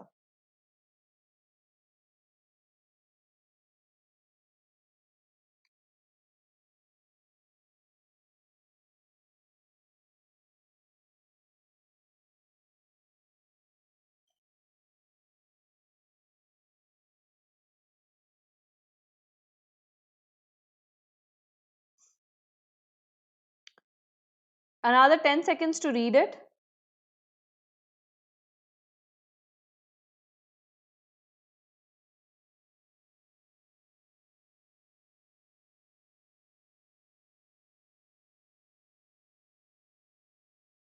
Time starts now.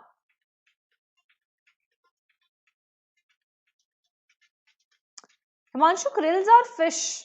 They're very, very small fish, which are the source of food for other bigger fish in the ecosystem.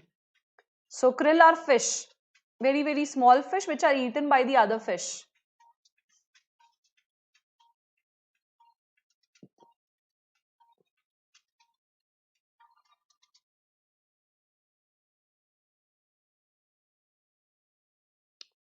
All right. So, actually, Himanshu is correct. 40 is A. 1 and 2 are correct. Turkmenistan is actually not a part of the GSLP EP alliance. So, it's a global snow leopard ecosystem protection program. We have also taken our initiatives to protect the snow leopard from this program only. So, it's an intergovernmental alliance of 12 snow leopard range countries wherever snow leopard is found around the world. And yes, the Bishkek Declaration is a part of this program. So, let's see. The snow leopard habitat actually goes through, let's start from left to right, Afghanistan, all right, then let's come to Pakistan, India, Bhutan, China, all right, and for the Central Asian and others, it's Russia, sorry, Nepal also is here, Nepal and Mongolia, then you have Russia, Tajikistan, Kazakhstan, Kyrgyzstan and Uzbekistan. However, the Turkmenistan is not a part of it, and that's why the option number 3 is incorrect. And interestingly, Bishkek Declaration is a declaration on the conservation of snow leopard. So now you have one another convention or declaration that you have to remember. So Okayama Declaration is for health, and the Bishkek Declaration is for your conservation of snow leopard. So we will keep revising that again and again so that we remember it.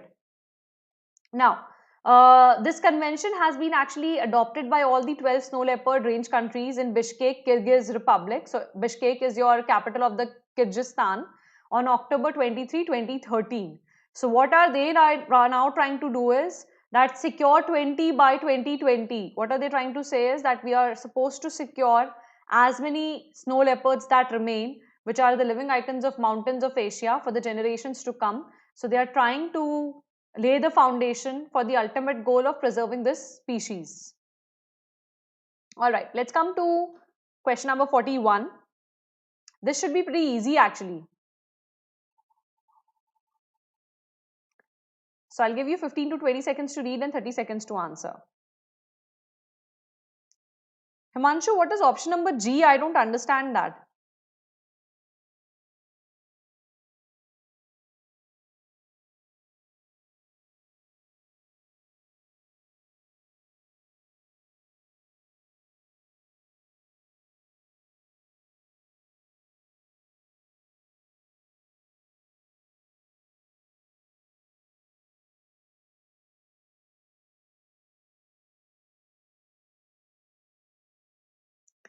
All right, the time starts now.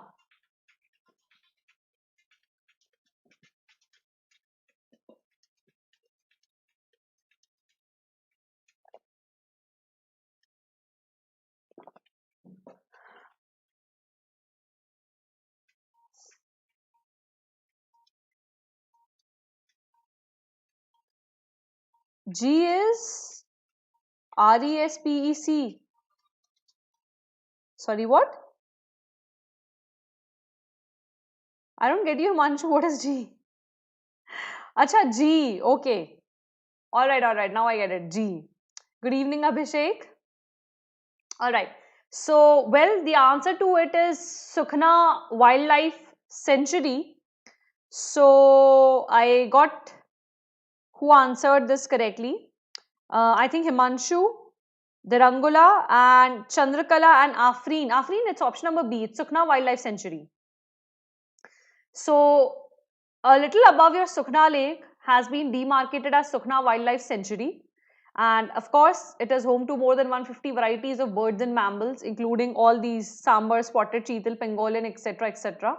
Pangolin we have already done. The Indian pangolin, we are trying to preserve it. Indian pangolin is, I think, in the endangered category.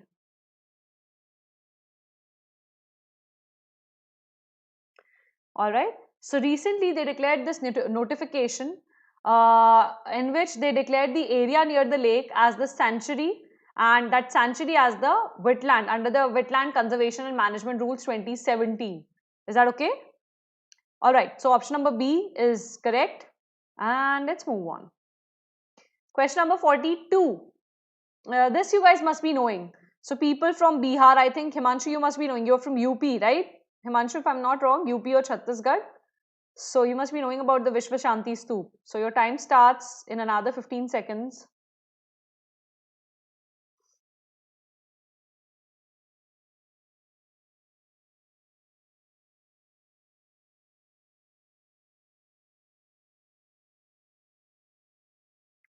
Your time starts now.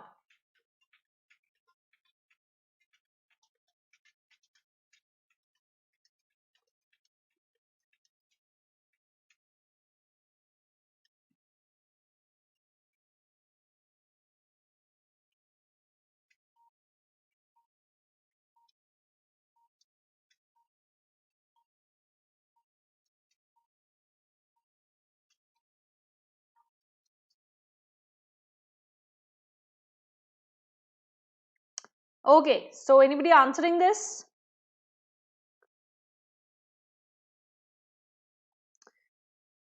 Yes, so Chandrakala is right. It's option number C. This is actually present in Bihar. The World Peace Pagoda. Yes, so 42, question number 42, option number C. This is how it actually looks like. This is a beautifully made pagoda. Interestingly, it was made after the bombing in Nagasaki and Hiroshima, built by a Japanese Buddhist monk in Rajgir, which was also the capital of the Mauryas, the Magad rulers. Okay, then so recently they celebrated the golden jubilee of the Vishwa Shanti Stoop or World Peace Pagoda, which is situated on the Ratnagiri Hills in Bihar.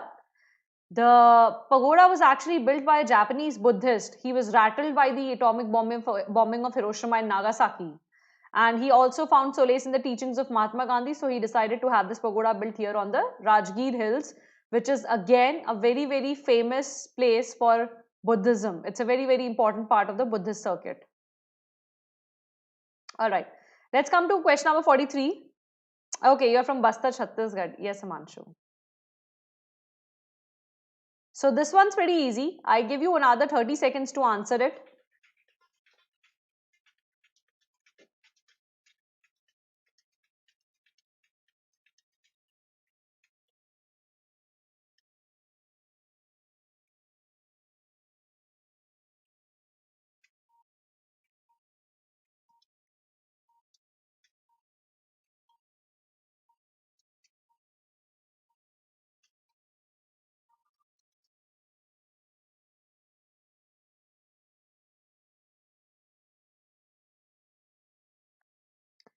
All right.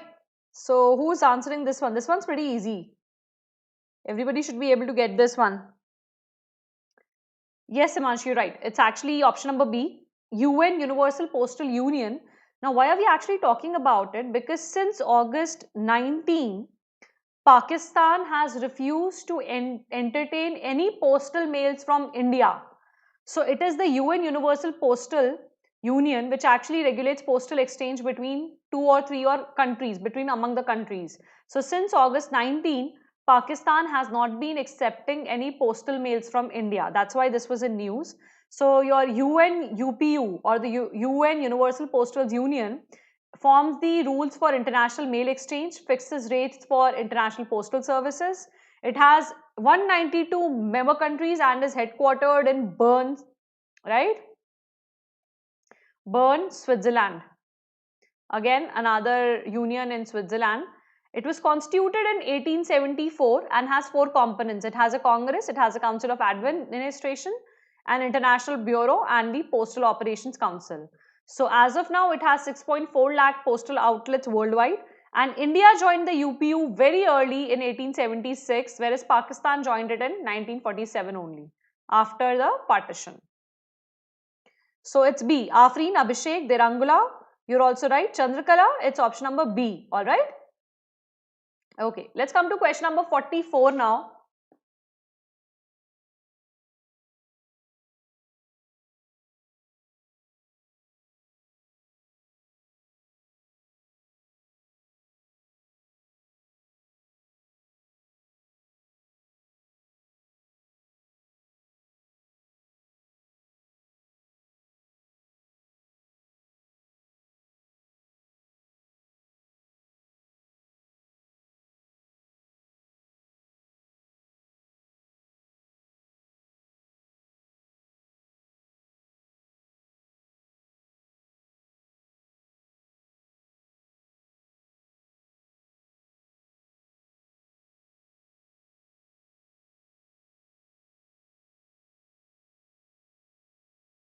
Okay, this question should be interesting to most of you. We have seen so many stars going in and out of the jail.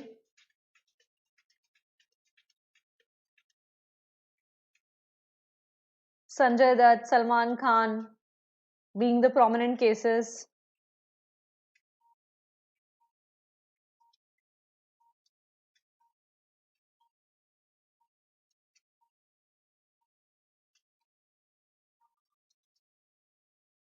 How many of you guys have seen the movie Sanju? Because if you have seen Sanju, you will understand both the concepts properly. Because both of them are there, the payroll and the furlough.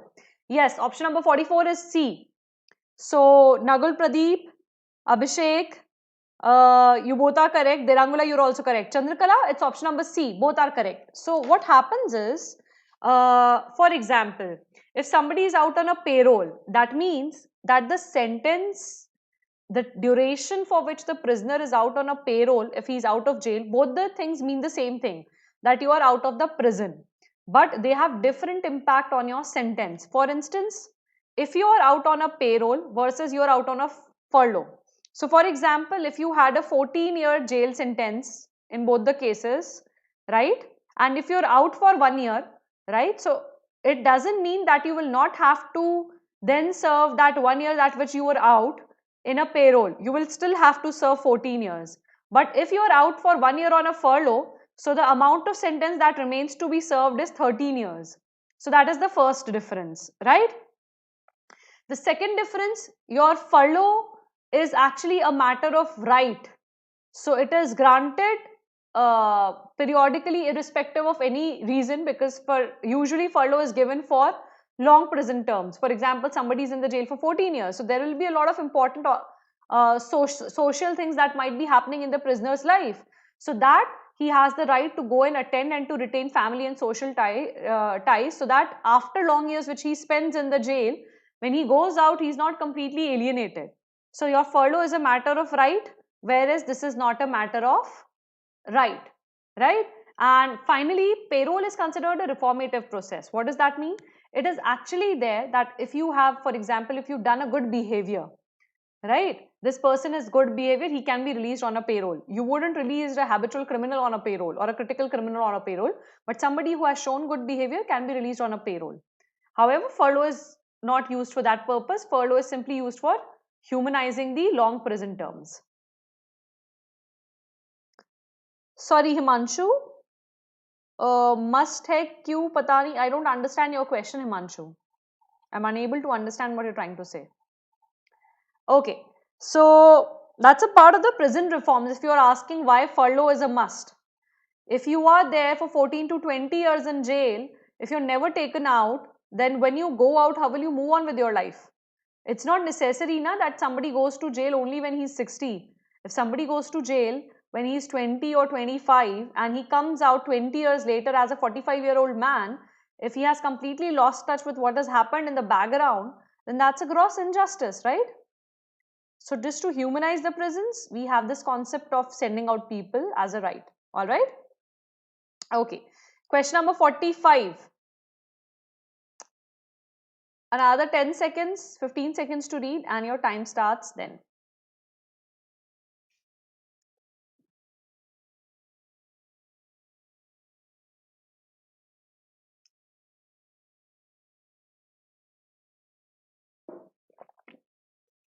Five more seconds and then we'll start.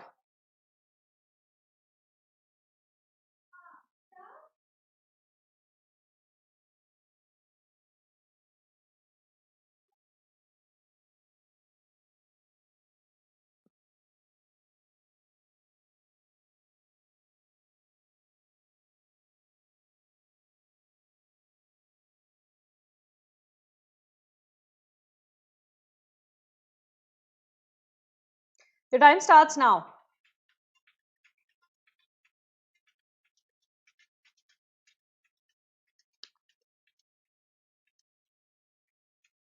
Himanshu, अब तुम इतने छोटे छोटे words में लिखोगे तो तुम्हारी बेचारी टीचर कैसे समझेगी? मतलब I'm not really good with shorthand and I don't text a lot, so I really don't understand the shorthand.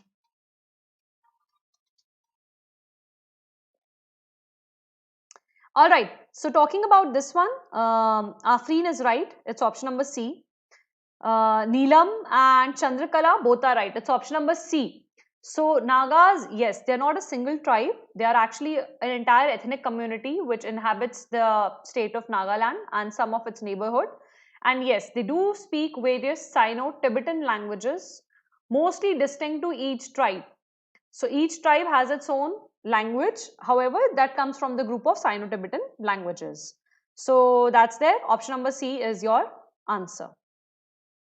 Let's come to question number 46. We have the Viper robot seen sometimes in news recently. So what is it about? And I'll give you 10 to 12 seconds to read the question and then 30 seconds to answer it. All right?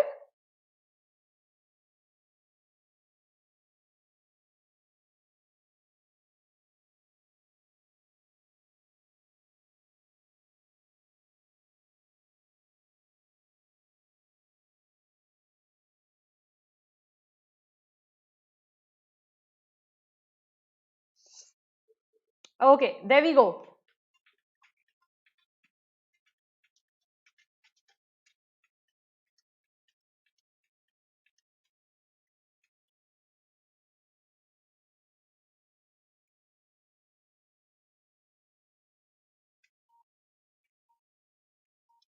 Abhishek, the class timing is 3 p.m. Now I'll end up having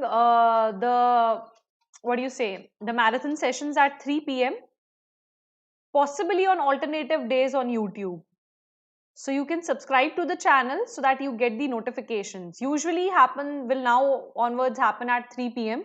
Earlier I used to take the classes at 12:30 p.m. All right? Okay. So coming here, all right, 46 is option number D.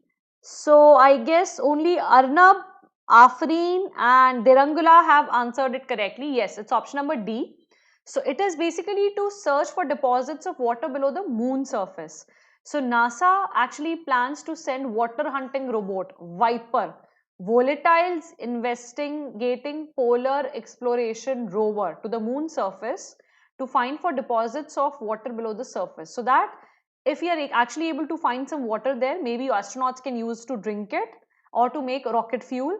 So that is actually a part of the Artemis program which we just discussed, which is a lunar mission of NASA. So they plan to send it with the lunar mission so that when the man lands on moon in 2024, they can use that water. So this rover will actually arrive on the moon's south polar region in December 2022 so that it can go around, look for traces of lunar soil for hydrogen and oxygen so that water can be formed. Why they are sending it before the actual landing of the people? So that in the 2 years before, when the actual mission actually lands on moon, the rover is ready with a lot of information. If there is any, that basic components of water formation can be found out. If it can be found out, then the fleet which arrives there in the commercial lunar launch vehicle, they can go and make some water or use it for their needs. So Viper is for finding water on the moon surface. All right. Let's move on to question number 47. So I'll give you 15 seconds to read and 30 seconds to answer.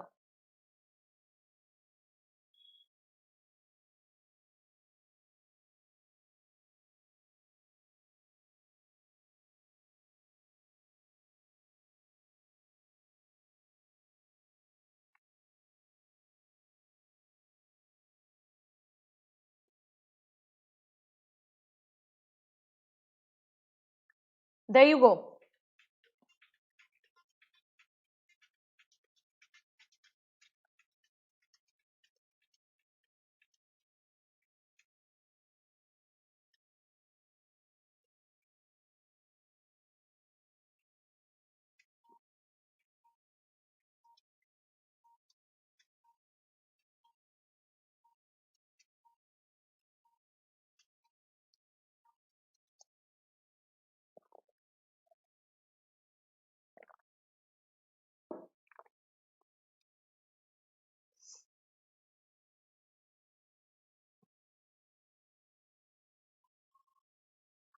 Okay, yes, 47 is option number B, the National Digital Health Blueprint.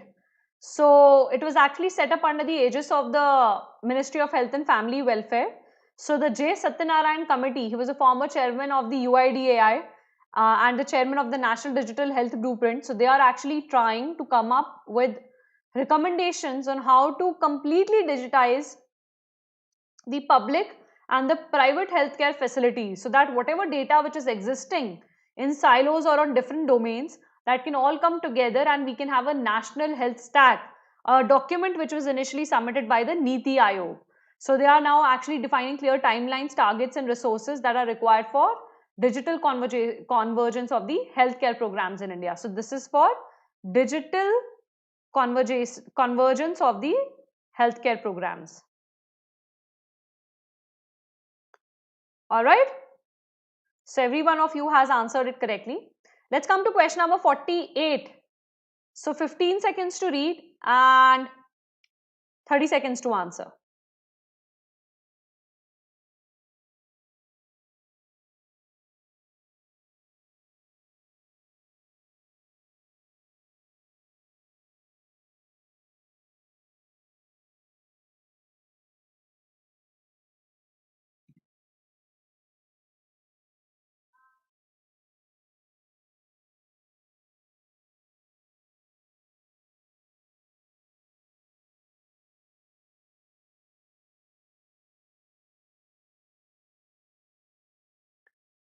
Okay.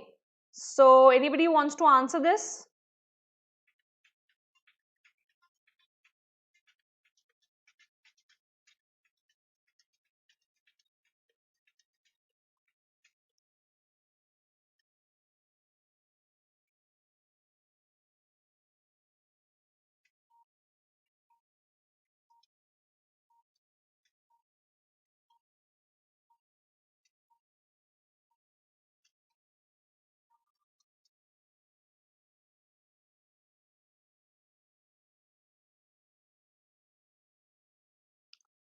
Okay. So nobody has yet answered me correctly. The correct answer is neither 1 nor 2. Both the options are incorrect, guys. Read the answer correctly. Read the question correctly. It's National Pension System. We are talking about pension. So have you forgotten about this organization, PFRDA? Pension Fund Regulatory Development Authority of India, Regulation and Development Authority of India. So this is what actually administers your national pension scheme and not the Employee Provident Fund organization. Why would the Provident Fund organization regulate your pension? Provident Fund is just a part of what you invest in government, which you get afterwards. So this can be eliminated just by reading it, right? And recently, overseas citizens of India, residents of India or non-residents of India, all are eligible to apply for the NPS scheme till the age of 65 years. So both option number 1 and option number 2 are incorrect, and hence option number D is the correct option. Is that okay? Good evening, Rosie. You're very late to the class. We're almost finishing it off. Is everybody clear? So nobody answered it correctly when you could have eliminated one option directly. That's why, guys, please read it again and again. Please read. Himanshu, I wasn't expecting such a mistake from you. All right, let's come to question number 49.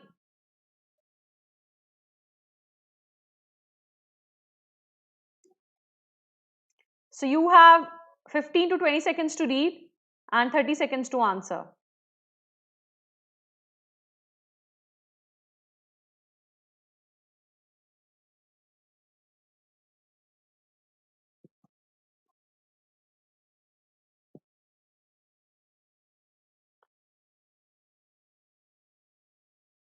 Clear, Abhishek?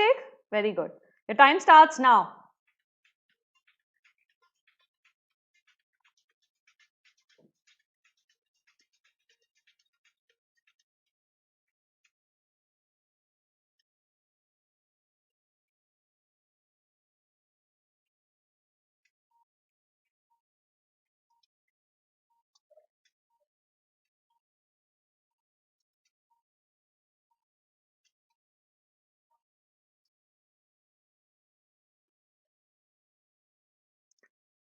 All right, so, well, the correct option here, Afreen, Arnab and Dirangula, it's not A, it's actually D.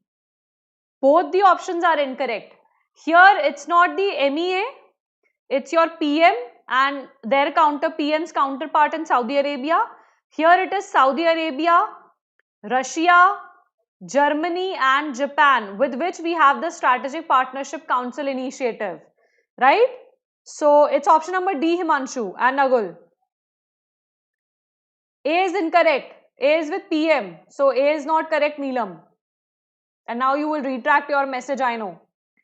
So the council will be headed by the PM and King Salman. They will be talking. And under the Vision 2030, Saudi Arabia has selected 8 countries for entering into strategic partnerships. So one was India. India, China, UK, France, US, Germany and South Korea and Japan were the countries selected by Saudi Arabia to enter into a strategic council. It's a very, very prestigious position for India. So Saudi Arabia for us is the 4th nation with whom India actually has such an intergovernmental mechanism. So headed by the Prime Minister, and before Saudi Arabia we had Russia, Germany and Japan. Alright, let's come to the last question of today. Yes, as I told, Neelam has retracted her messages and so has Nagul. So last question of the day, FSSAI, very easy. So I give you 15 to 20 seconds to read and 30 seconds to answer.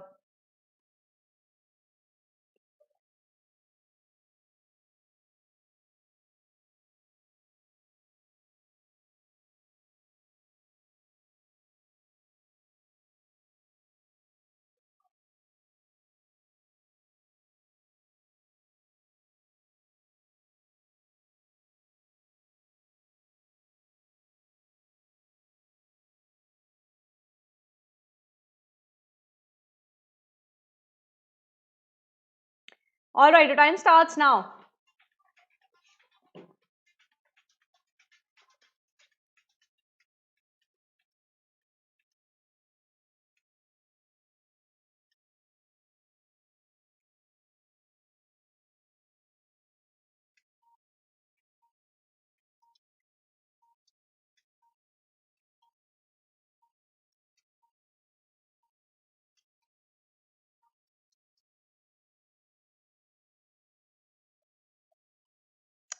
Alright, so let me check the answers.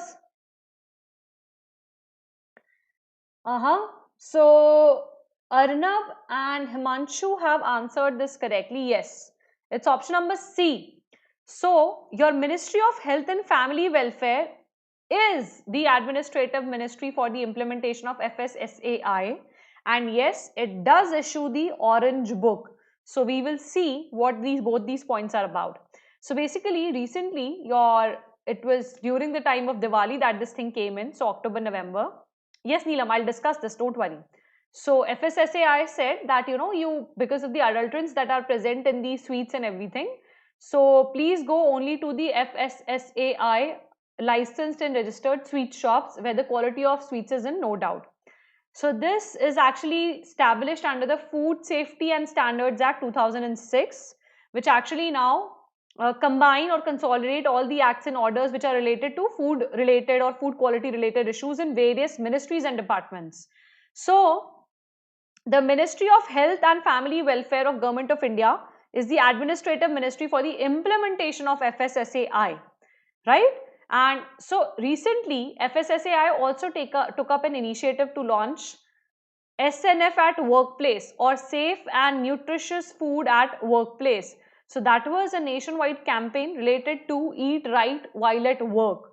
They also issue the Orange Book, which is for the implementation of the program of SNF at workplace, which means it actually gives you the best practices and performance matrix guidelines when it comes to food which you are consuming or which is safe for consumption at your workplace. So that is what the Orange Book is about. Is that okay? Nagul, it's not option number D, it's option number C. So with that, we'll end today's class. So let me know if there are any doubts, if there is anything that you want to ask regarding the exam, regarding any other problems that you have, if you're facing a difficulty to, focus on the prelims preparation, anything that you have, let me know. Otherwise, we'll call it a day.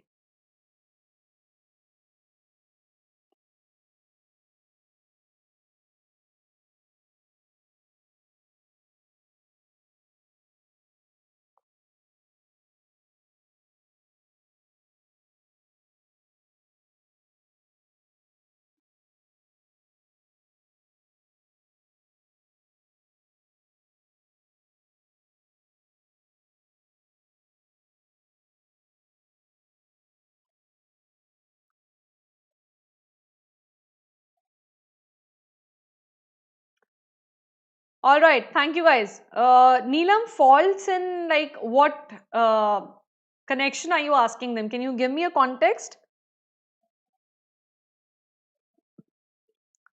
Can you give me a context, Neelam? No, Chandrakala, I am not giving my. All right, Nagul, thank you. I'm not giving prelims. Thank you, Chandrakala.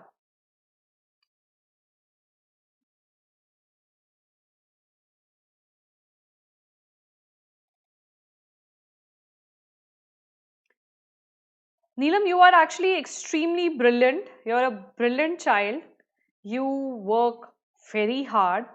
And all I have to say is, just hold before you show off your knowledge and be sure about yourself. It's okay. If you will not be sure abhi, jitna galti karna hai, whatever. Yes, Neelam. So if there is a problem, thank you, Himanshu. Thank you, Chandrakala. So Neelam, if there is a problem when you are stuck कि दो options के बीच में नहीं समझ आ रहा है, so there are two things which are happening. First, there is lack of conceptual clarity. So that can only be solved if you do more and more questions. That will give you more conceptual clarity.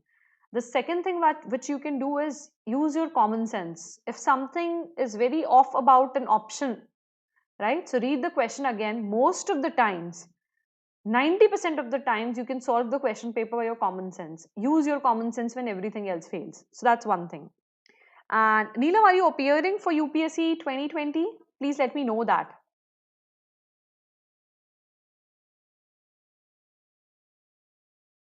Are you appearing for UPSC 2020? If you're appearing for UPSC 2020, see, the ideal thing is if you're supposed to get somewhere, if you want to be in a safe zone, you have to get at least 105 plus or 110 plus marks, right? So when that is happening, if you do only 60 or 70 questions, that means you're attempting the paper only for 140 marks, right? So if you're attempting the paper only for 140 marks, then you obviously can't say that, I attempted 140 and I will surely get 110. So to get 110 or 105 plus, attempt at least 75 to 80 questions. Do at least 160 marks ka paper. 30-40 marks, I know you wouldn't get it. All right. So Neelam, I would suggest do 75 to 80 questions minimum. If you can drag more, please do that. It actually increases your chances of selection. So first is that. Second thing, if you're getting confused between two options, try to solve it using your logic. And trust me, uh, put your heart and soul while you're doing solving each of the mocks. Try to get as many as correct as you want. Let your brain struggle, because that actually will work in the final examination. So that is there. All right. And lastly, I do believe that hold on your horses. If you're writing something, have faith in it. Do not retract, because that ways you will not be able to mark options in the OMR sheet. There is no taking back. So be very, very careful. All right. So with that, I'll close today's session. So thank you, everyone.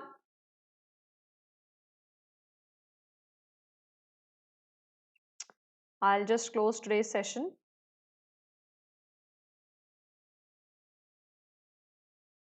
Right. So I hope no more queries now.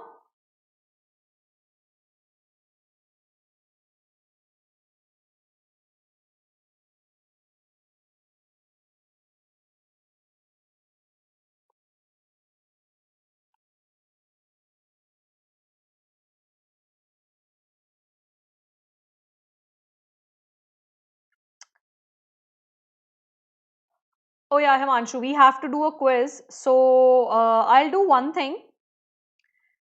All right, I'll actually share the quiz here itself. My phone battery has actually left it. So I'll share the quiz details with you guys.